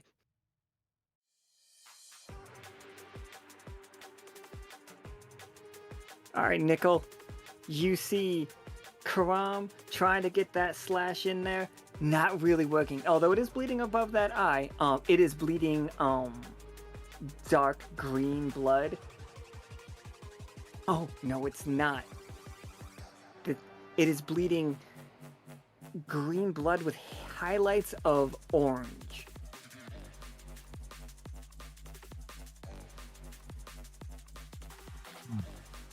That is really interesting, but at least given the circumstances, probably Caram is going to be the hardest hitter right now, so Nichol's going to try to give him support. So he'll start, Nichol will start by drawing Fable, and then using the known tag with that is basically try to get our squid monster to focus on him, and also doing some attack on a nearby tentacle to make sure it doesn't even notice Caram and or Patagon.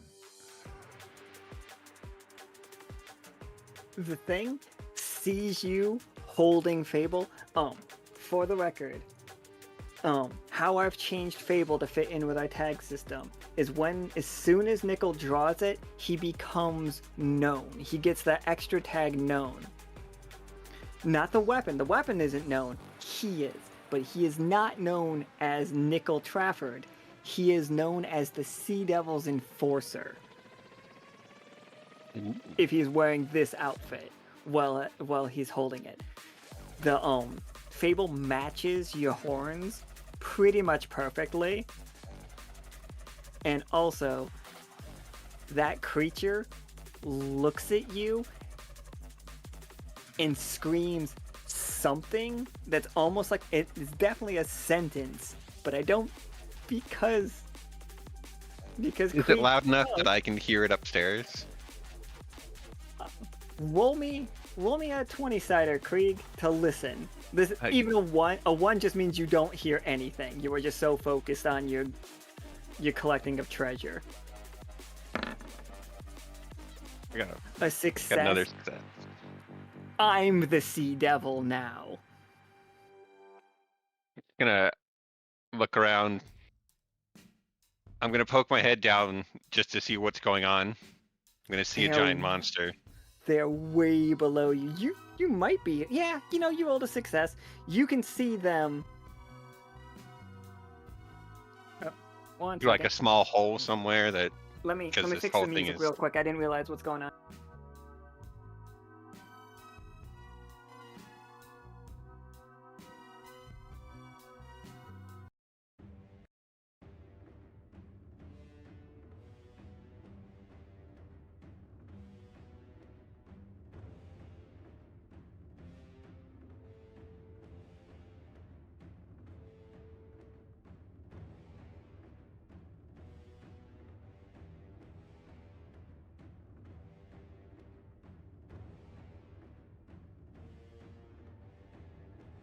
Meanwhile, at the Legion of Doom. Yeah. I'm thinking like these tentacles are like the wacky waving inflatable arm flailing too, man.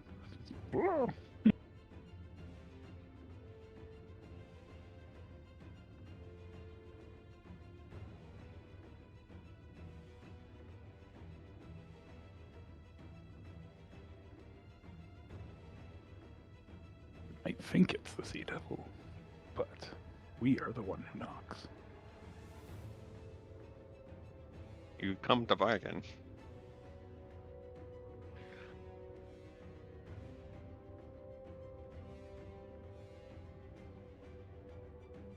Sorry about that, everybody. Thank you for letting me know.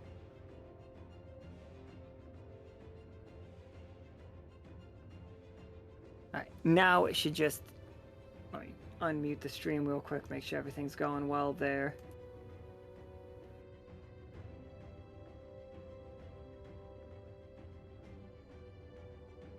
Alright, I think I fixed it.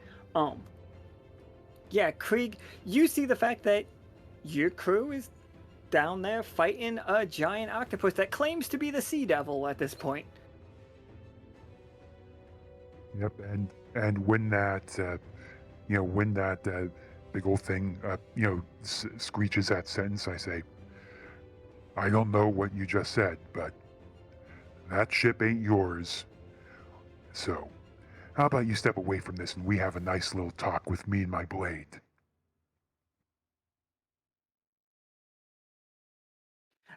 It's just screaming, like, it screams at you. You see its beak underneath it, and it has an octopus-like beak, but also the beak is rode with fanged teeth dripping poison. With that, you know that it has the tag poisonous. No, venomous. Venomous.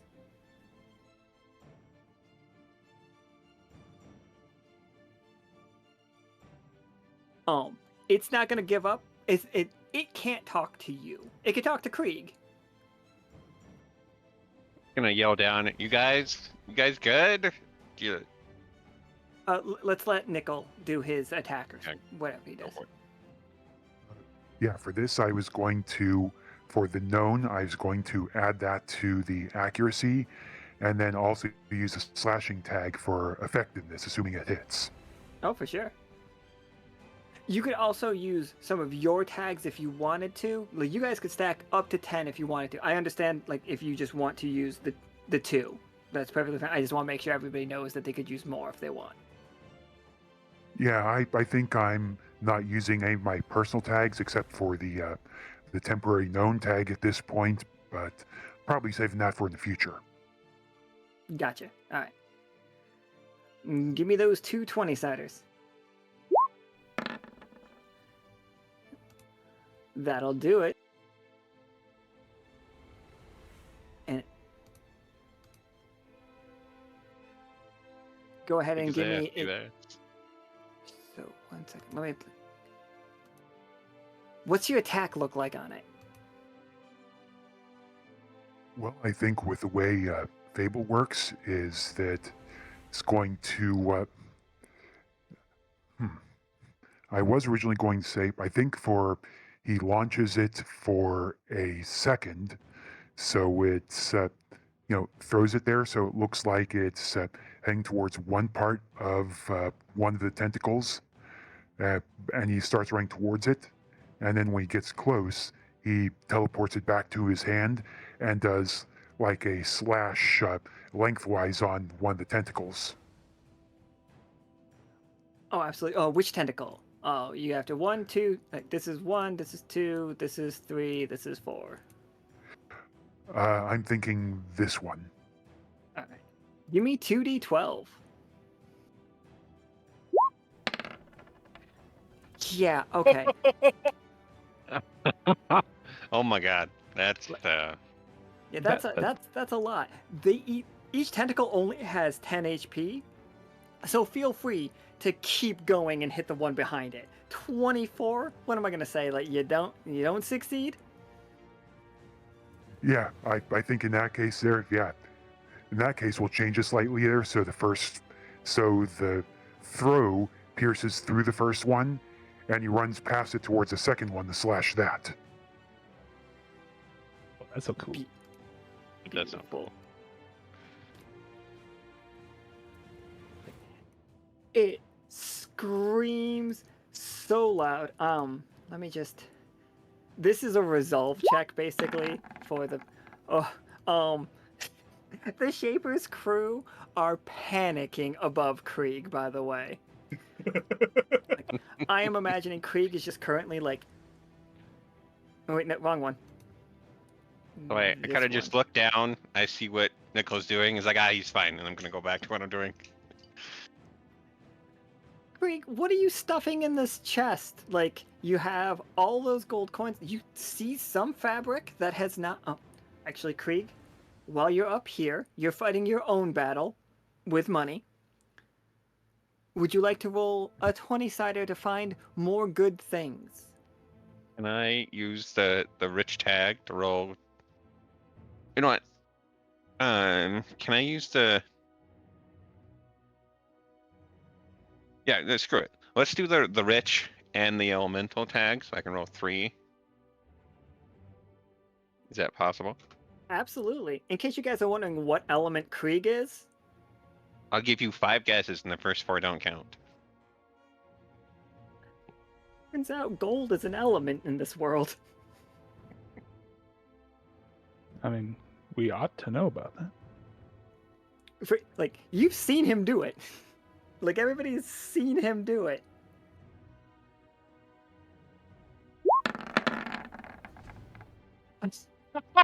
Yeah, Oh yeah, yeah, go.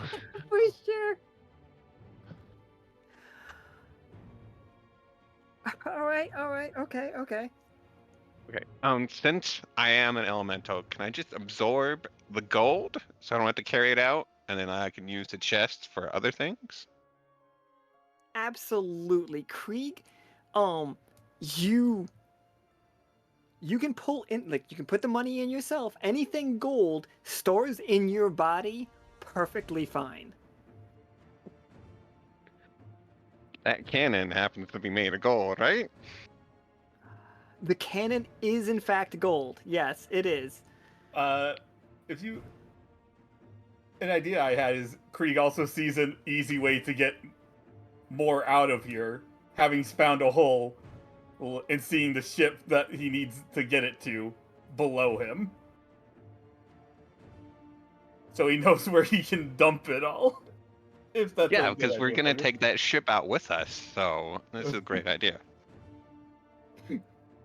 Krieg, a fun thing that you notice while pulling the giant golden cannon into yourself, other than the fact that it has a cool tiger head, is Does look cool. before this ship went down, somebody loaded a cannonball in there. It's completely primed already. Like, all you need to do is light the fuse. And for somehow, this one's not wet. Okay, Um,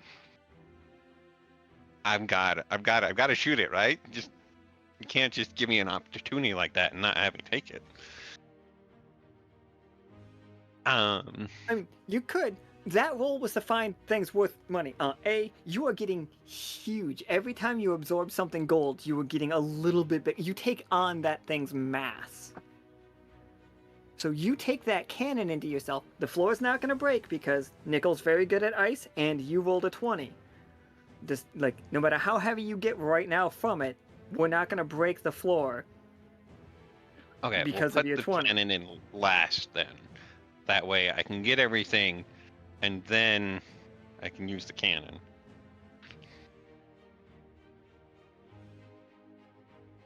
So yeah, so we'll grab everything else. That way I don't have to worry about missing anything, because that would be a travesty. And then we can use the cannon. Or I can get things prepped so it'll go through that hole if it's not already gold.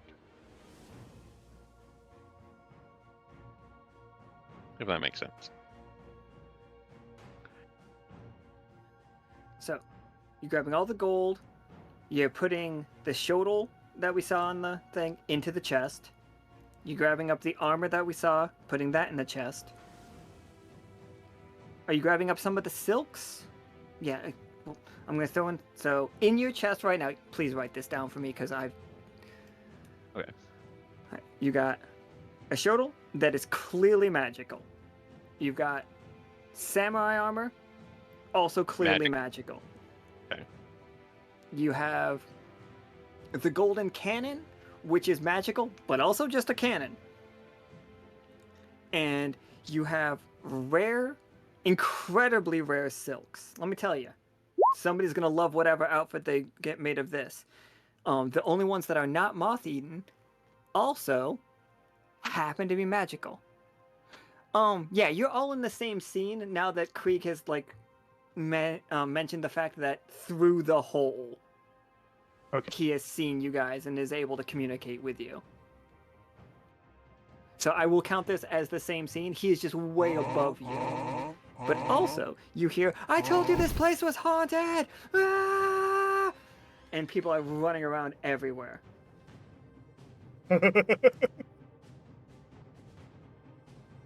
More. So everybody has 2 extra TP that will go away at the end of this scene. So use it. Okay. Yeah, figured it could help Krieg, and it was thematic. And Tiamat was on it. It was great. Okay. So before the last thing I want to do before we let someone else have their glory, can I, once everything is set up, so there's no more gold on this floor, everything else of value is in the chest, ready to go down with me, I would like to shoot the cannon. Then can I use the tags of the shotgun? Or is this just like ranged magic and The a weapon? cannon, the cannon's tags are, 1 second. It is click. Okay. It is ranged, loud,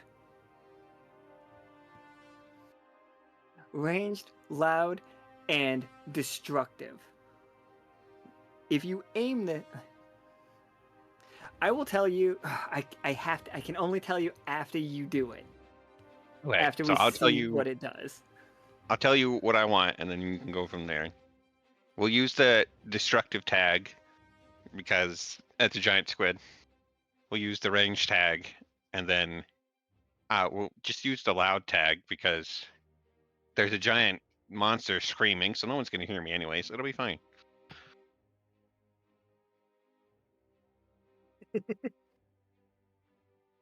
Incoming! I copied the chest instead of Krieg. I mean, honestly, I'm thematic at this point.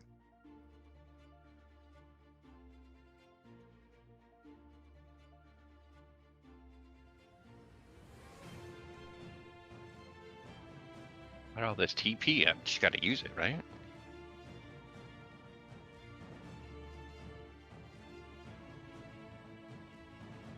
Krieg just has a big ass cannon poking out of his chest. worry about it. Yeah. Oh, I was thinking it'd be almost like, Trigun Angel Arms style. That is fair. If you take this thing, into you, it can come out of whatever part of you want it to. That's amazing. Because it is gold. You are a gold elemental. You have to use the elemental tag if you were using it from inside your body, though. Okay. But if you were just aiming it down, you don't have to use that tag. So if I take it out fully, I can then shoot it normally. But if I'm shooting it from myself, it's the elemental tag. Yes. Perfect. But it can use all of its other tags, too. But it becomes necessary to have the, to use the elemental tag. Okay, so you're saying if I put it on myself, then shoot it, I can use 4 tags instead of 3. Oh, exactly. Yeah, for sure. Okay. Well, obviously 4 is a higher number, so I'm gonna do that. So to everybody else down there, you just see kind of Krieg kind of like lowering himself down, and all of a sudden the cannon emerges from his chest, and he's gonna yell, "This is gonna be awesome!" And I want to try to shoot the cannon at the thing. Okay. So this thing's effectiveness roll is D12 raw. Like by itself. Like, you don't have to do anything to make it more than D12. Do you want... So 4 tags, which... Do you want 2 D20s and then 4 D12s? Or do you want... How many 20-siders, how many 12-siders? Like, if you're taking the huge gamble, then you can just do 1 20-sider and then 5 fucking... Like 5 12-siders if you want. Let's split it down the middle, so have like 3 and 3. Alright. So 3d20 and then 3d12. And you're aiming at the big squid itself? Or the, Yeah. not squid, octopus. The giant octopus that, yeah. Yeah, hit me.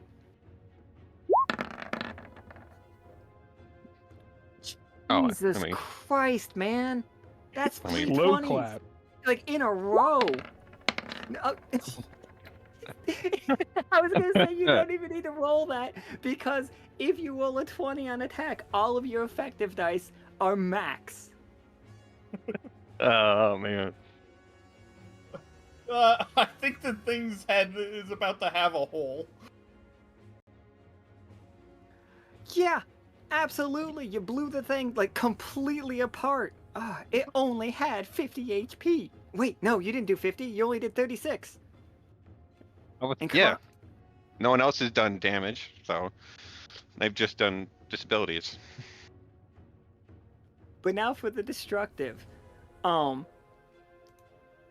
Everybody else, do you want me to roll an attack, or do you want to roll a dodge to get out of the way? If you roll a dodge to get out of the way, you can use your tags. Remember, you all have 2 free tag points, and tell me which move and which tag that helps you get out of the way. Because destructive means it does AoE. Oh Shit, boy. are those tentacles gone too then? Yeah, those tentacles are fucking That's like gone. 36 AoE damage right there. Half. no. It's just halved. It's just Okay. 18. Okay. If you guys don't dodge, the max damage that you will take is 18 from this.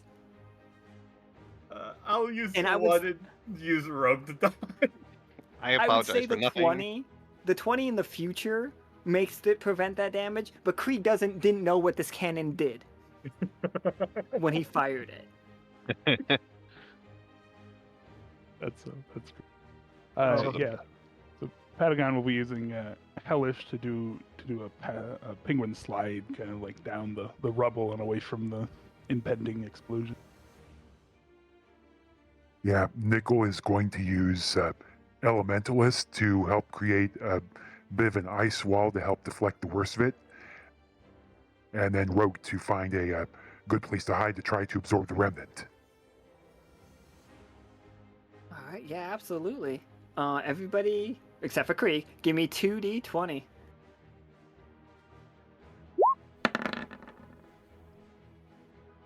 Yeah, Caram is like. What does it look like for Caram to dodge like just that well? Uh, I think Karam just saw the cannonball and noticed that it was like already cracking apart, and he just jumped inside the ship. Just I saw Flynn say that an adventure, a 13 is not adventure unless adventure is a tag that is in play. The card adventure, adds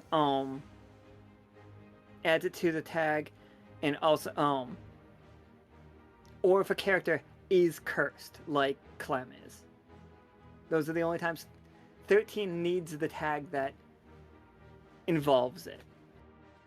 Instead of just raw 13s being things. Just so you guys know. I think I said it before the game yesterday, not during the game yesterday. Alright. Good to know for my 13 then. Yeah, I saw another 13, but 13 is so it is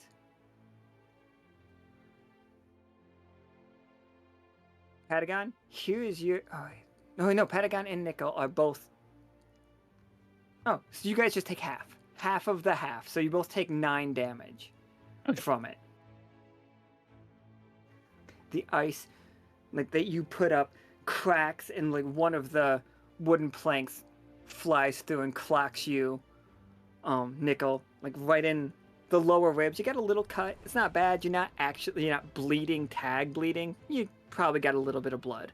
Also, Patagon, I think for you, it hit, and while you were sliding away, it launched you into the air, and you landed in the water. Like, you're close enough that you're able to get yourself out of the water, and you're a penguin, so I'm not super worried for you, but that is where we're at. The octopus is furious.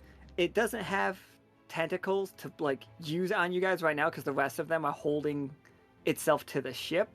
It is going to lunge and try to bite the closest person, which I think is Nichol, because Caram flipped his way out of the way. Oh, when I said in the ship, I meant this ship. Oh, okay, absolutely. Yeah, so I'm inside the ship right now. Just through one of the cannon holes.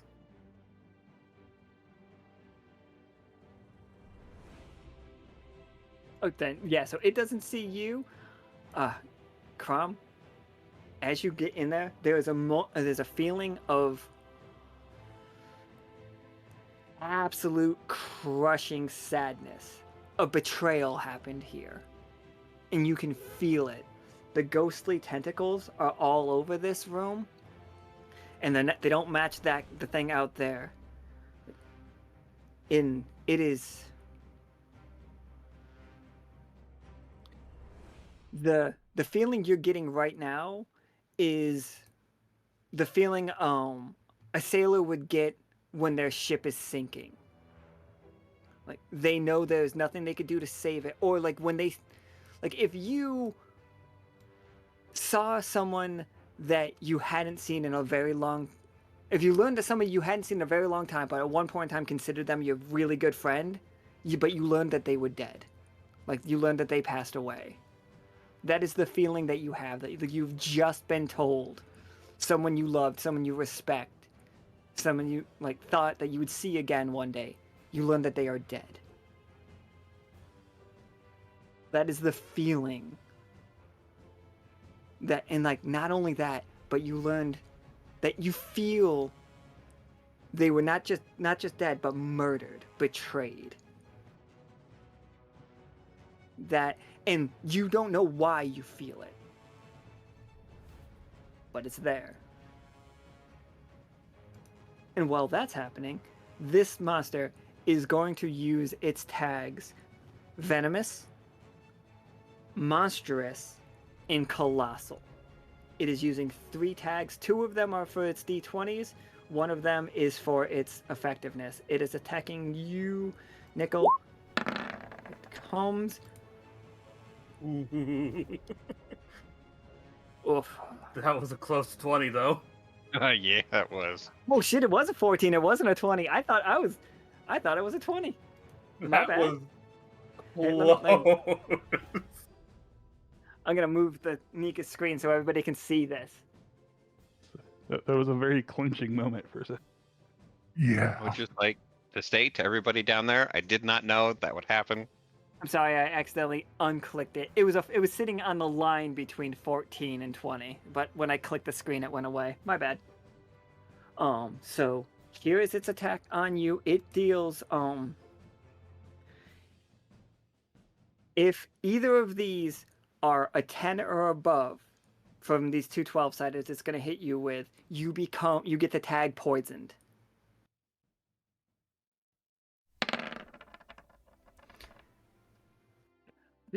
Man, I don't know what's up with roll 20 Now today. it's distinct.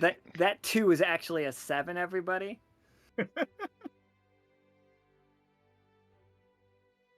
But it does 10 damage to you, but you are not poisoned. It didn't sink the fangs deep enough to poison you. Hurts like hell, though. Oh, yeah. It's a fifth of your life.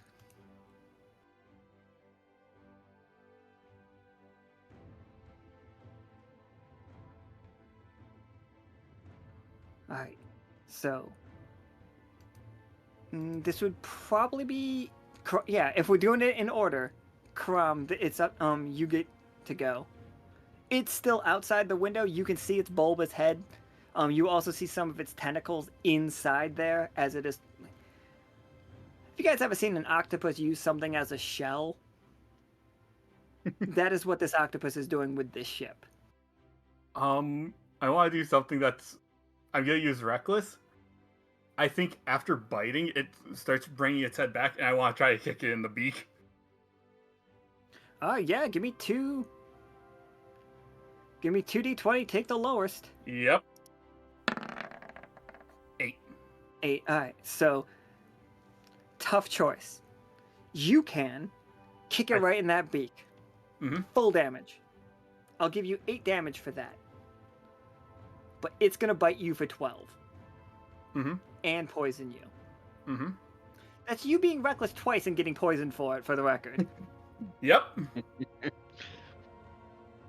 not sure you learned anything from last time. Or you can just, or it's a miss. Which would you like?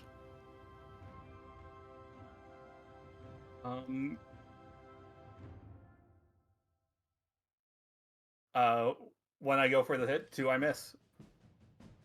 All right. Wait, I said. Yep. All Yeah. right. One you went for the hit. All right.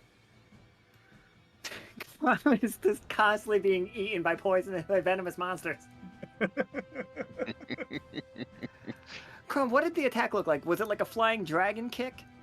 I think Caram just feeling all the sorrow and rage inside of there, knowing that something terrible happened here. He just can't really control his emotions. He's been betrayed as well, and saw someone he thought would die.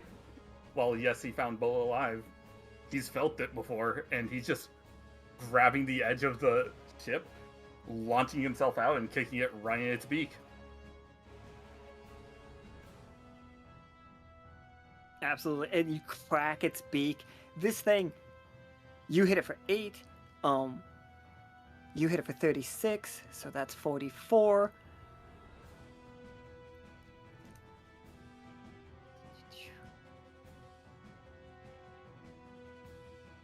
It has 6 remaining HP. Patagon or Nichol, or both, if you guys want to. You see Caram, Caram kicked it with one of his legs, and the thing opened its beak, it's now a broken beak, and has latched on to him. It's using its little face tentacles to try to get Caram the rest of the way into its mouth. Hey, Got this. Patagon, you want to do a dual tech? Yeah, I was just thinking the same thing. What do you have in mind? I'm thinking create a good ice slide there, get some momentum, slide belly first, chainsaw in front of you to go right through the thing. Yep, I think we're in the same brain cell there. So cue it up, and we'll slide on in. Slide into that octopus.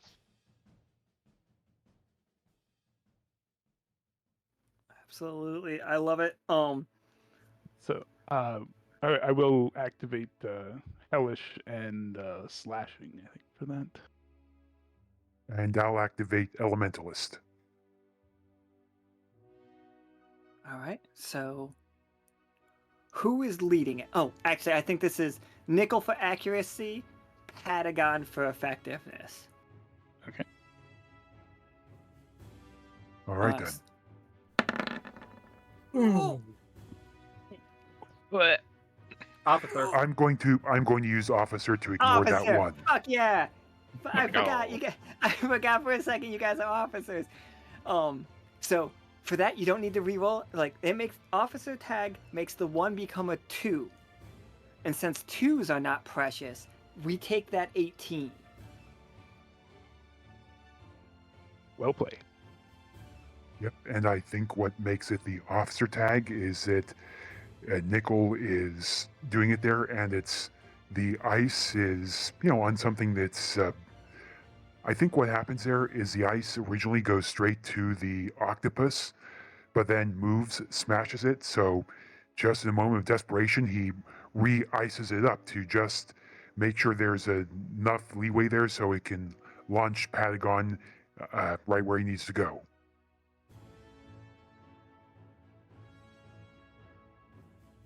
I absolutely love it. All right, Patagon, and you used 2 tags, so you get 3d10 for your chainsaw. All right.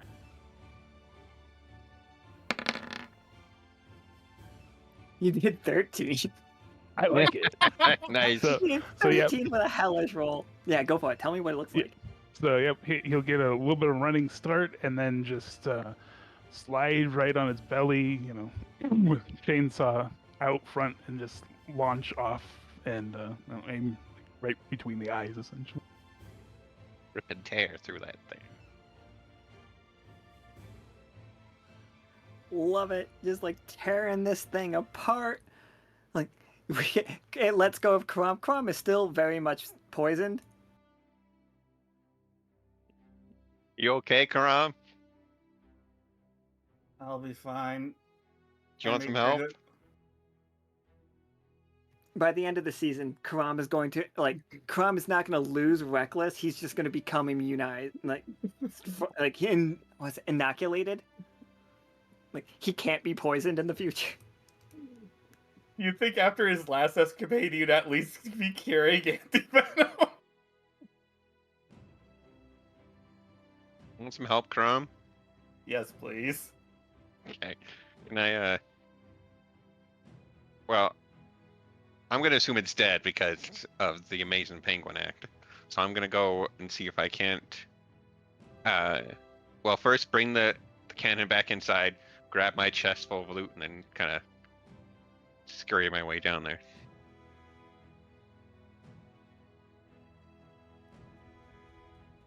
Are you just, using your gecko arm as, one of those sticky limbs to lower yourself? Yeah, so you just see my arm kind of flailing above my head, and then I throw it down, aiming for Caram. And I just You're yank throwing the myself chest to him. at Caram. No, I'm throwing myself. One hand Okay. has the chest, the other one's flinging around, and I just slap. I mean, he does have all that extra mass now, so. I was going to say, right now, Krieg is bigger than all of you. This Karam looking at Krieg. Yeah. Yeah, Patagon's gonna blink a few times, okay, I that's the thing. I got hungry. Patagon, add poisoned beak to your to things that you have. Okay. I'm trying to give you guys items in the future that we can use like Midnight has a null fang. I don't know if he picked it up, but you do have it, Midnight. Those tags will be able to be added to equipment in the future. Like I've got a whole mechanic being built around that. Very Monster Hunter-y style, where we just, because we have tags, like if you want. Oh, sorry about that, Midnight. A lot happened yesterday, but you will be able to make something poisonous if you want to, if you find the person to craft. And let me tell you, you guys already know the person to craft that can do the crafting. Yeah. Oh yeah. Would I have antivenom on me? Oh, would you? I think Normally with- because you did reckless, because you did reckless, I don't think you do. Unless you do. Do you want to roll for it? Yeah, let's roll for it. All right, for sure. Just give me a 20-sider. Absolutely. Considering that the first part of my roll was an 18 the first time. The 18 was him remembering to bring some anti-venom. The 8 was him not remembering don't hit venomous things.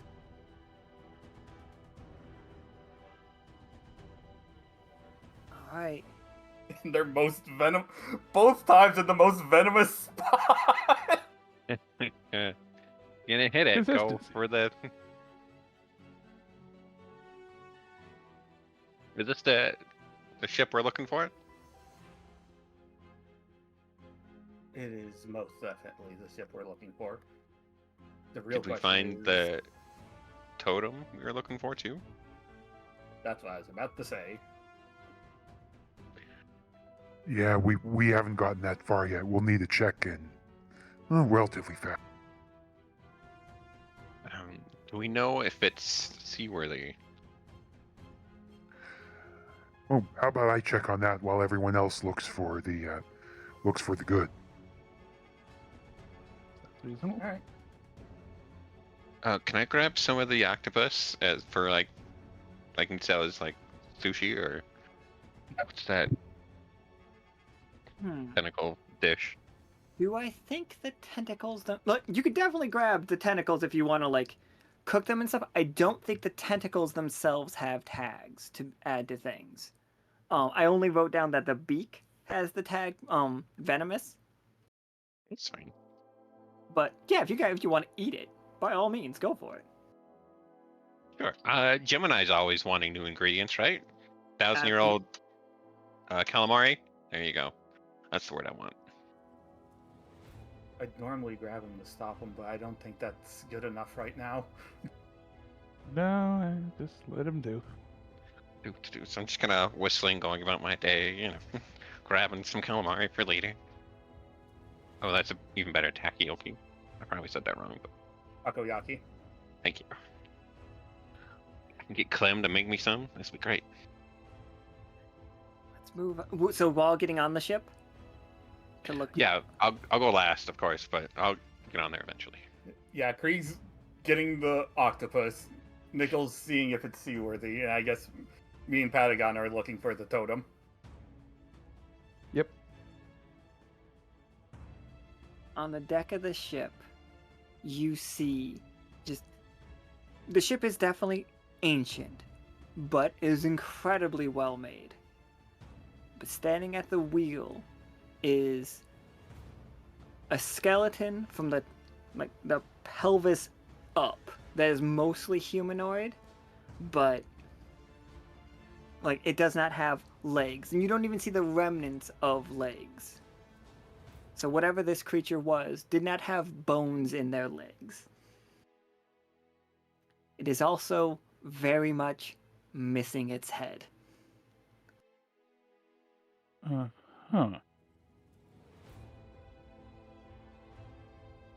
Not going to Its jump hands to are still on the wheel. Sorry, go ahead.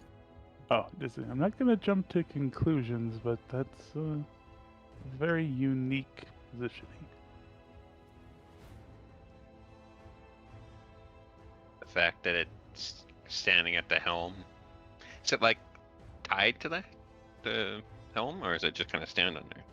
its hands are like on it, like even like a death grip. Okay. Do you think that skull you saw earlier, Patagon, belongs to this entity? I mean, it's very possible. We'll have to see if anyone gets a glimpse of our friend. Yeah, let's. Oh, hold on. You rolled that hellish roll earlier. I'll take it. Like a wispy skull sits at the place where where its head should be, and then you all catch a vision. You see this ship sailing across the ocean, being caught in a whirlpool. This figure you are seeing from behind, draped in teal fabric and like so much fabric around her waist. And it's like shouting at the storm, not the person, the storm, but the area. As the rain is pelting down, trying to steer around the whirlpool. And then you see a ghostly image of an axe come and just catch her on the back of the neck, and her head tumbles to the ground. And you see a horned head of the captain looking back at you. Her face, the last thing she did was she died smiling. And then as the vision fades, you look where the head rolled and you see a skull.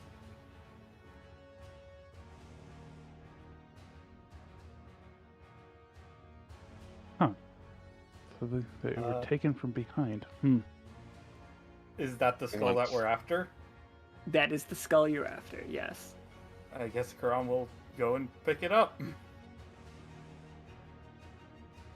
It is familiar and different at the same time, you know? Oh, sorry, I didn't know if you were moving your token.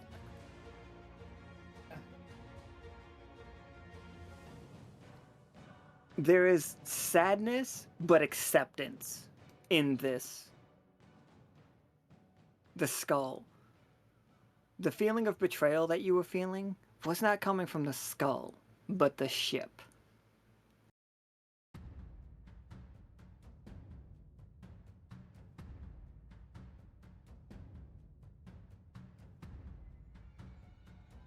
Can I try and use the sea devil tag to try and learn more about why the ship might be feeling betrayed? Oh yeah, roll me 2d20.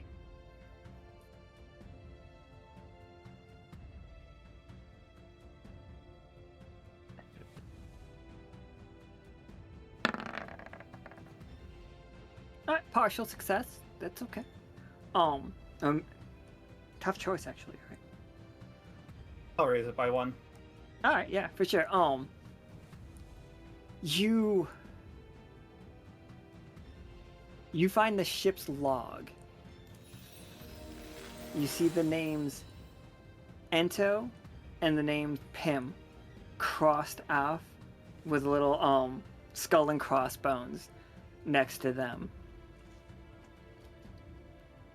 Then you see the name Britannia on it. And then as you turn the next page, there's a picture of, let me see if I've got,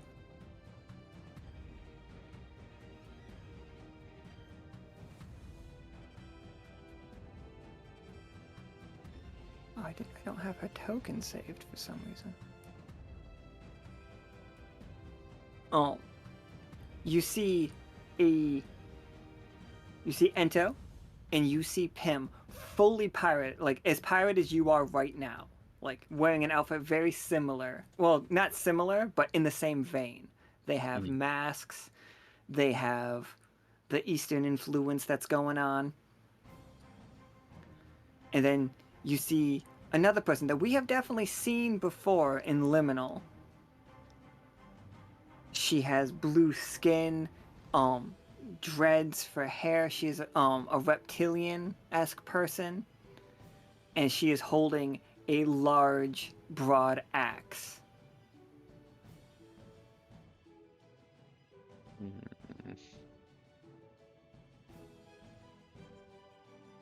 And that is all I can give you for that roll.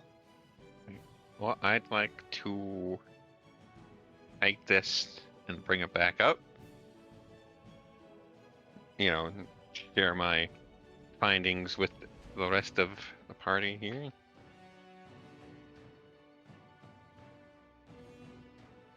So I think this person may have been the one with the axe, but I've only guesswork at this moment. So.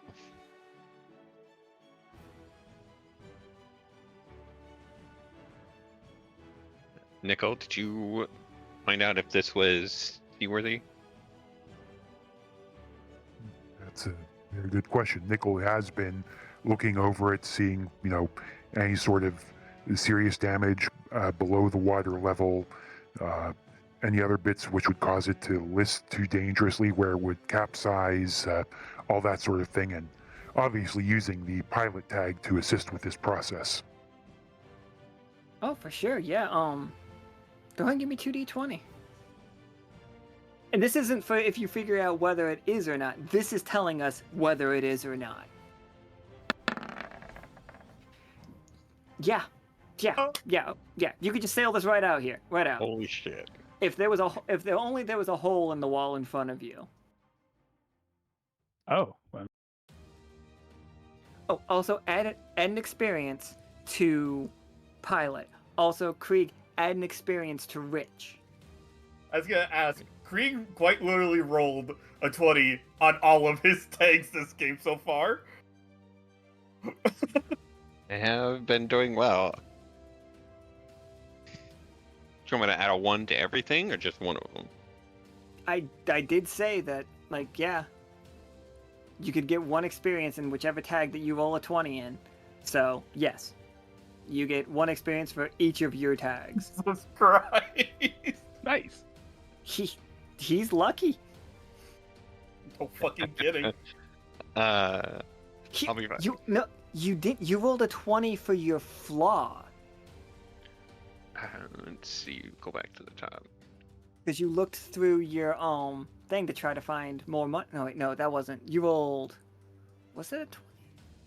No, that one wasn't a 20. I've only rolled that was 2 a 14. 20s. Yeah. One was You rolled for. 3 20s. Didn't you? Yeah, you rolled 3 20s. Oh yeah, 3 20s right there. There's the third one. One was elemental. You did not roll known. So yeah, elementalist No. and negotiator was one where you were trying to figure out how much money everything was worth. And you did a 20 for that, and I told you all about that. And you did roll elementalist, and that is, yeah, okay. Oh, Rich is one your for special Rich. tag. Rich is your special tag. Special tags don't level up the same way. But Okay. yeah, elementalist and negotiator both got experience. Jesus Christ. Can I level up the cannon? I'm still working on how if items can level up. No worries. Alright. I guess the next thing to look at. Is there a way out? If there's not, I can definitely make one. I got a destructive cannon here. Yeah, so long there is it. Of course, ships are flammable, so we have to be, careful that we're out of the boom zone. Oh, can we get a bunch? Do we need anything else here, or can I go get some red barrels and make the boom bigger?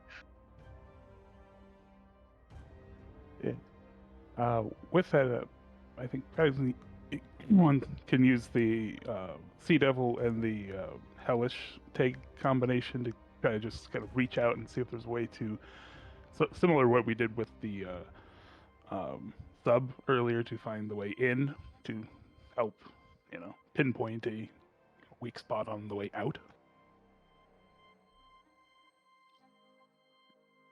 Yeah. Go for it. 3d20.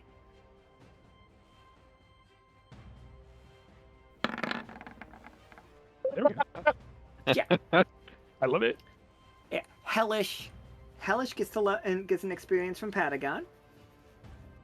I want to play the cheer squad card. Then absolutely, you don't even need those red barrels. If Patagon, all you gotta do is just cut a little X in the wall, and then you have we have the perfect shot to just get right through all of these ships. You don't even have to worry about getting the extra stuff unless you want to burn all of these other ships up before anybody gets them. If you want to do that, that is fine. I was gonna say I could help with that. The question is, do we want to leave this behind for cultural significance so we can tell people about it, or do we just want to say fuck it and burn everything? I think the problem is that there's already people in here that will say fuck it and Take it not all. care about the cultural significance. Burn as everything is. it is. Let's go. Yeah, I was gonna Uh, say I can quite literally make a silver fireball to shoot from a distance. Tell me where to shoot, and I'll shoot the cannon. Okay. So, yep, Patagon will do exactly that. He's gonna make a nice big X with the rip and tear right on the weak spot and say, okay, there's your target. All right, Crom, let's double team this thing. Silver fire and giant cannon. Alright. So I would like to use the destructive and range tags on mine. Gold and silver on my gauntlets, or the 2TP version. Absolutely. Yeah, so 3d20 from Krieg, 2d20 from Caram. And we're just looking for the highest. Well, I guess a null peg for me as well. Jesus Christ! How many 20s are you gonna roll?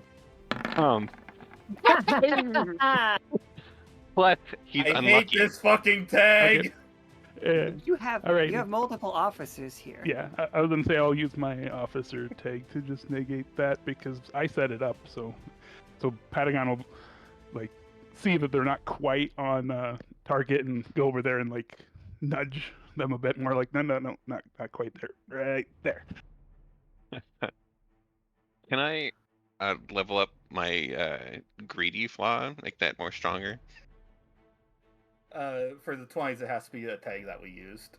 That was Yeah. the That's ruling. right. No way. At the end of the game, because you did use greedy, you can give experience to greedy. All But right. yeah, So, Crom, how do we massively explode this?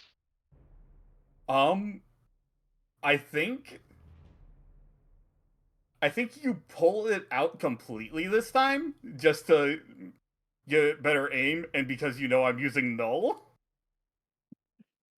Hey, And I that think makes we sense. quite literally turn a cannonball null, and I just hold out essentially silvered flames to catch it in front of it as it's shooting out. Oh, but Karam, that means you're riding my cannon. I I was just gonna say I'm off to the side. couldn't help myself.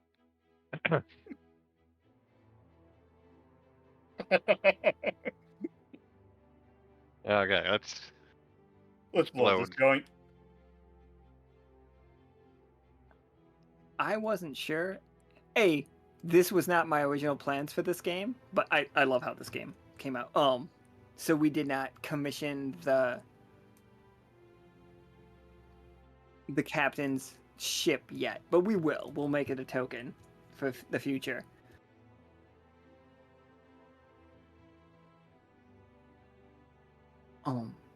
As you guys come flying out of, here we go.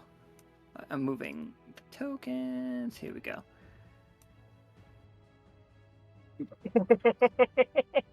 Yeah.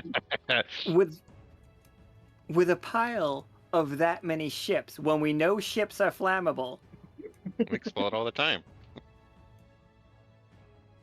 and you see the water washing over it is not putting this fire out, as it is null fire.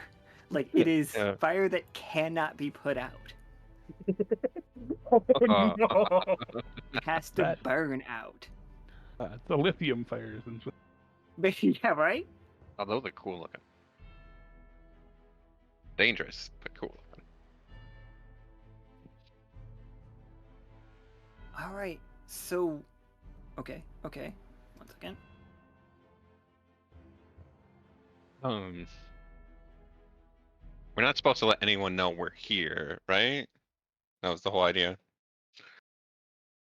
I mean, if you guys want it to be secretive, like, that's fine. But you guys can, like, the world can know that the Sea Devils are back. I wanted to, kind of do something like that, just kind of show off that we were here in a big explosive way. I have an idea. What is Quite literally, as we're sailing out, the fire that, like, the silver and no fires that are just burnings are just slowly coming up, and just a teal skull and crossbones comes up. Perfect. I like that. like a mushroom cloud, but a steel skull cloud. Marking the return of the Sea Devil.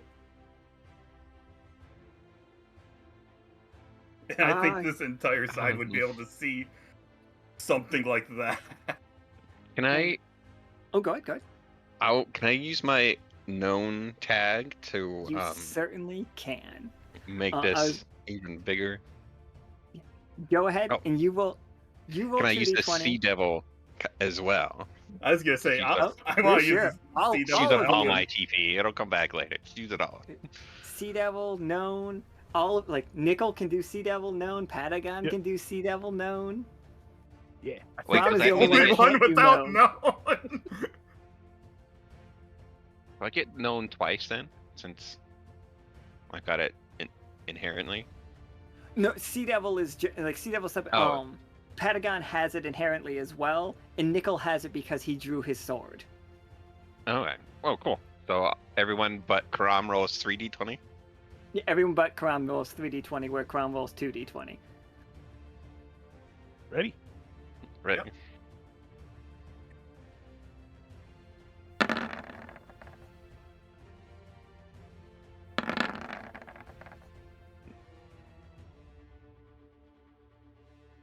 Yep. Oh, Nicole. Absolutely. The world shudders. Like, back, like, this is gonna take you guys days to, like, we're gonna find a place to park the ship. Rupert's gonna be on the ship, helping you guys sail it. We're gonna find a place to put it. We'll talk about that. Off. I I'm Use sorry, a next- little okay. help to make that 19 and another You 20. absolutely can. And I forgot about something, but it's like because it got lost in the tag system. 13s for Sept, not even for Patagon specifically, but 13s for Sept are 20s. We established that forever ago. So that's gonna be three. It has 20s nothing to on do with this. his. That has nothing to do with his adventure tag and adventure tags or anything. That is just Sep's lucky number. He said it, and he was the first person to say it, and we made it true. Oh, there was 3 20s. 3 20s. It's just like, I love this so much. In my head, the song "It Doesn't Matter Why" by the Silver Sun Pickups is playing. If you guys don't know that song, it's really good. Where they say, "It doesn't matter why we're known, we're just known." Exactly. Sea Devils are back. And yes, So, no, the crew is going, like, the crew back at Lockstitch is going to be getting messages about the fact that the Sea Devil has come back. Like, there's an energy all over the Echo. Some people are afraid. Some people are super excited. The Storm and her crew are feeling it. They are aware of it. Oubliette and her crew are aware of it. It's like, Redacted and her crew are aware of it.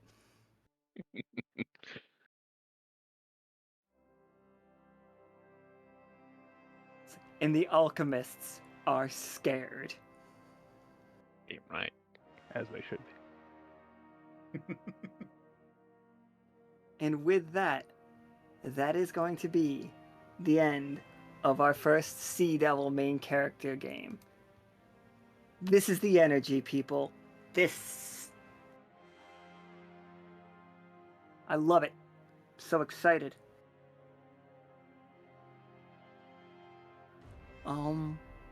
But let's talk about, did we successfully accomplish the mission? We sure did. Oh yeah. We got the artifact and the whole ship. Excellent. And then, so where do we want to put our experience that didn't come from the number of 20s that we rolled? Also, yeah, so How do I level up Rich? I guess I want to find out first. Do I just need more money? yeah, 'Cause you I got can more put money. a point to Rich. I'll let you put a point to Rich. Yeah, I'm definitely adding a point to Elementalist because that was one I used most. It wasn't the 20. Oh yeah, yeah, okay. Elementalist. How about you, Caram? Where you putting yours? You did use your flaw again if you wanted to like put it there, but I can't decide if I want to do rogue or reckless. I mean, you were pretty reckless, but you were But- roguish. So Yeah, I was gonna say my roguish capabilities prevented damage, got us in without being noticed, and allowed me to get close and blind the creature. Reckless, see that one. I kicked it and got bit.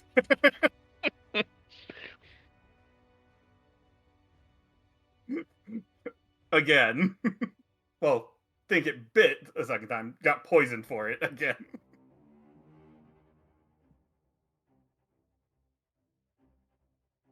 I think rogue is the call for this one.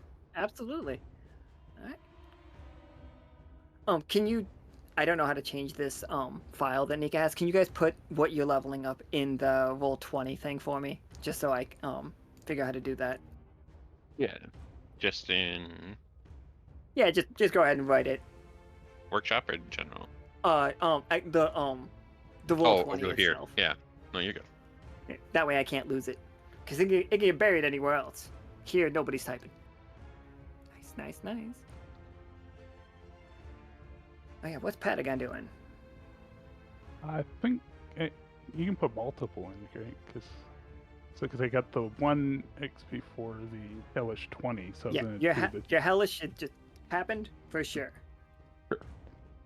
So yeah, I'll do 2 then for hellish, 1 for the 20, then 1 for the just Yep, plain XP, Yep, you can definitely do that.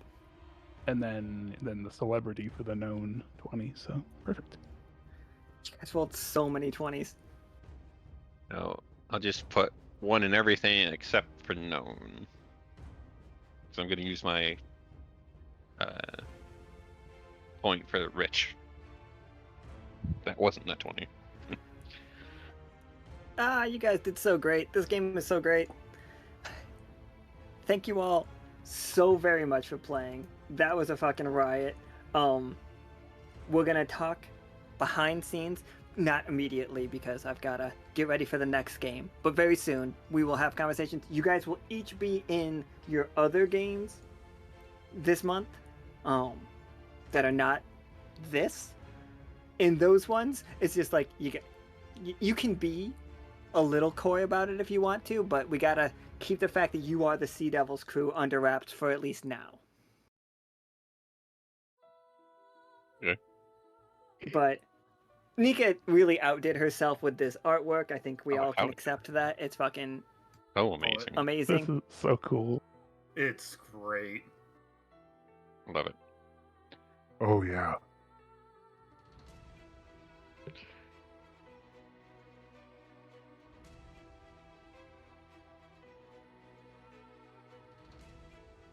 Joke about like how like like anime. He like the last names he was offering, but then we immediately went to this. It's all so anime, and I love it. It's so great, Yeah, this is so cool. and not at all what it was originally. That's Also, you just guys called are so iteration, and it's all good. First iteration may be amazing, but this is just amazing 2.0. That's what she was saying. The fact that the first she could make it better because she like had a first pass and then came back to it with a better idea.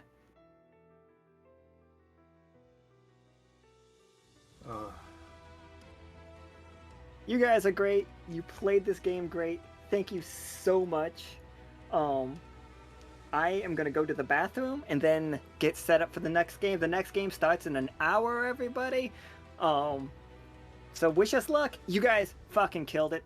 Absolutely amazing. We get to see a crew member, a new crew member tonight at 5. Everybody look forward to that. Right.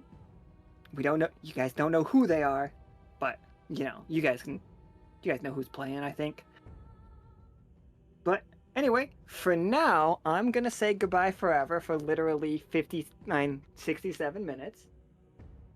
Bye forever. Bye forever. Goodbye forever, everybody. I How do I run the thing? Hit the button.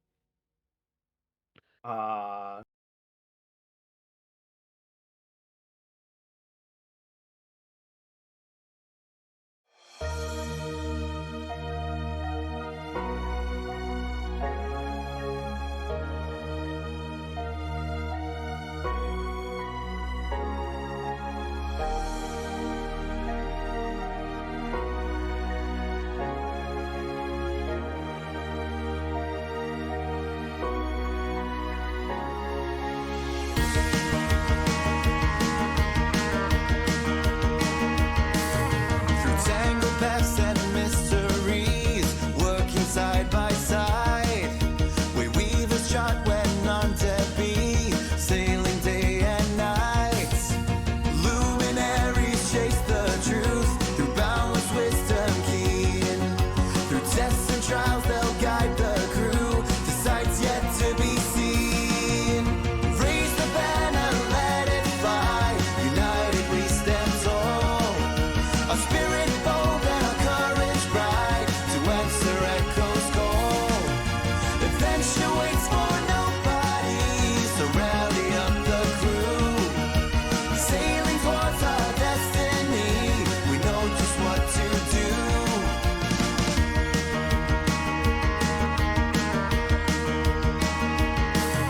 Protecting all through strife and storm, seem guardians defend. Their mission pure, their promise sworn, steadfast till the end. Mysticians seek what lies untold, with spells of newfound lore. Lighting paths and opening gates to magic's very core. Raise the banner, let it fly. United we stand tall. Our spirit bold and our courage bright to answer echo's call. Adventure waits for nobody, so rally up the crew. Sailing towards our destiny, we know just what to do.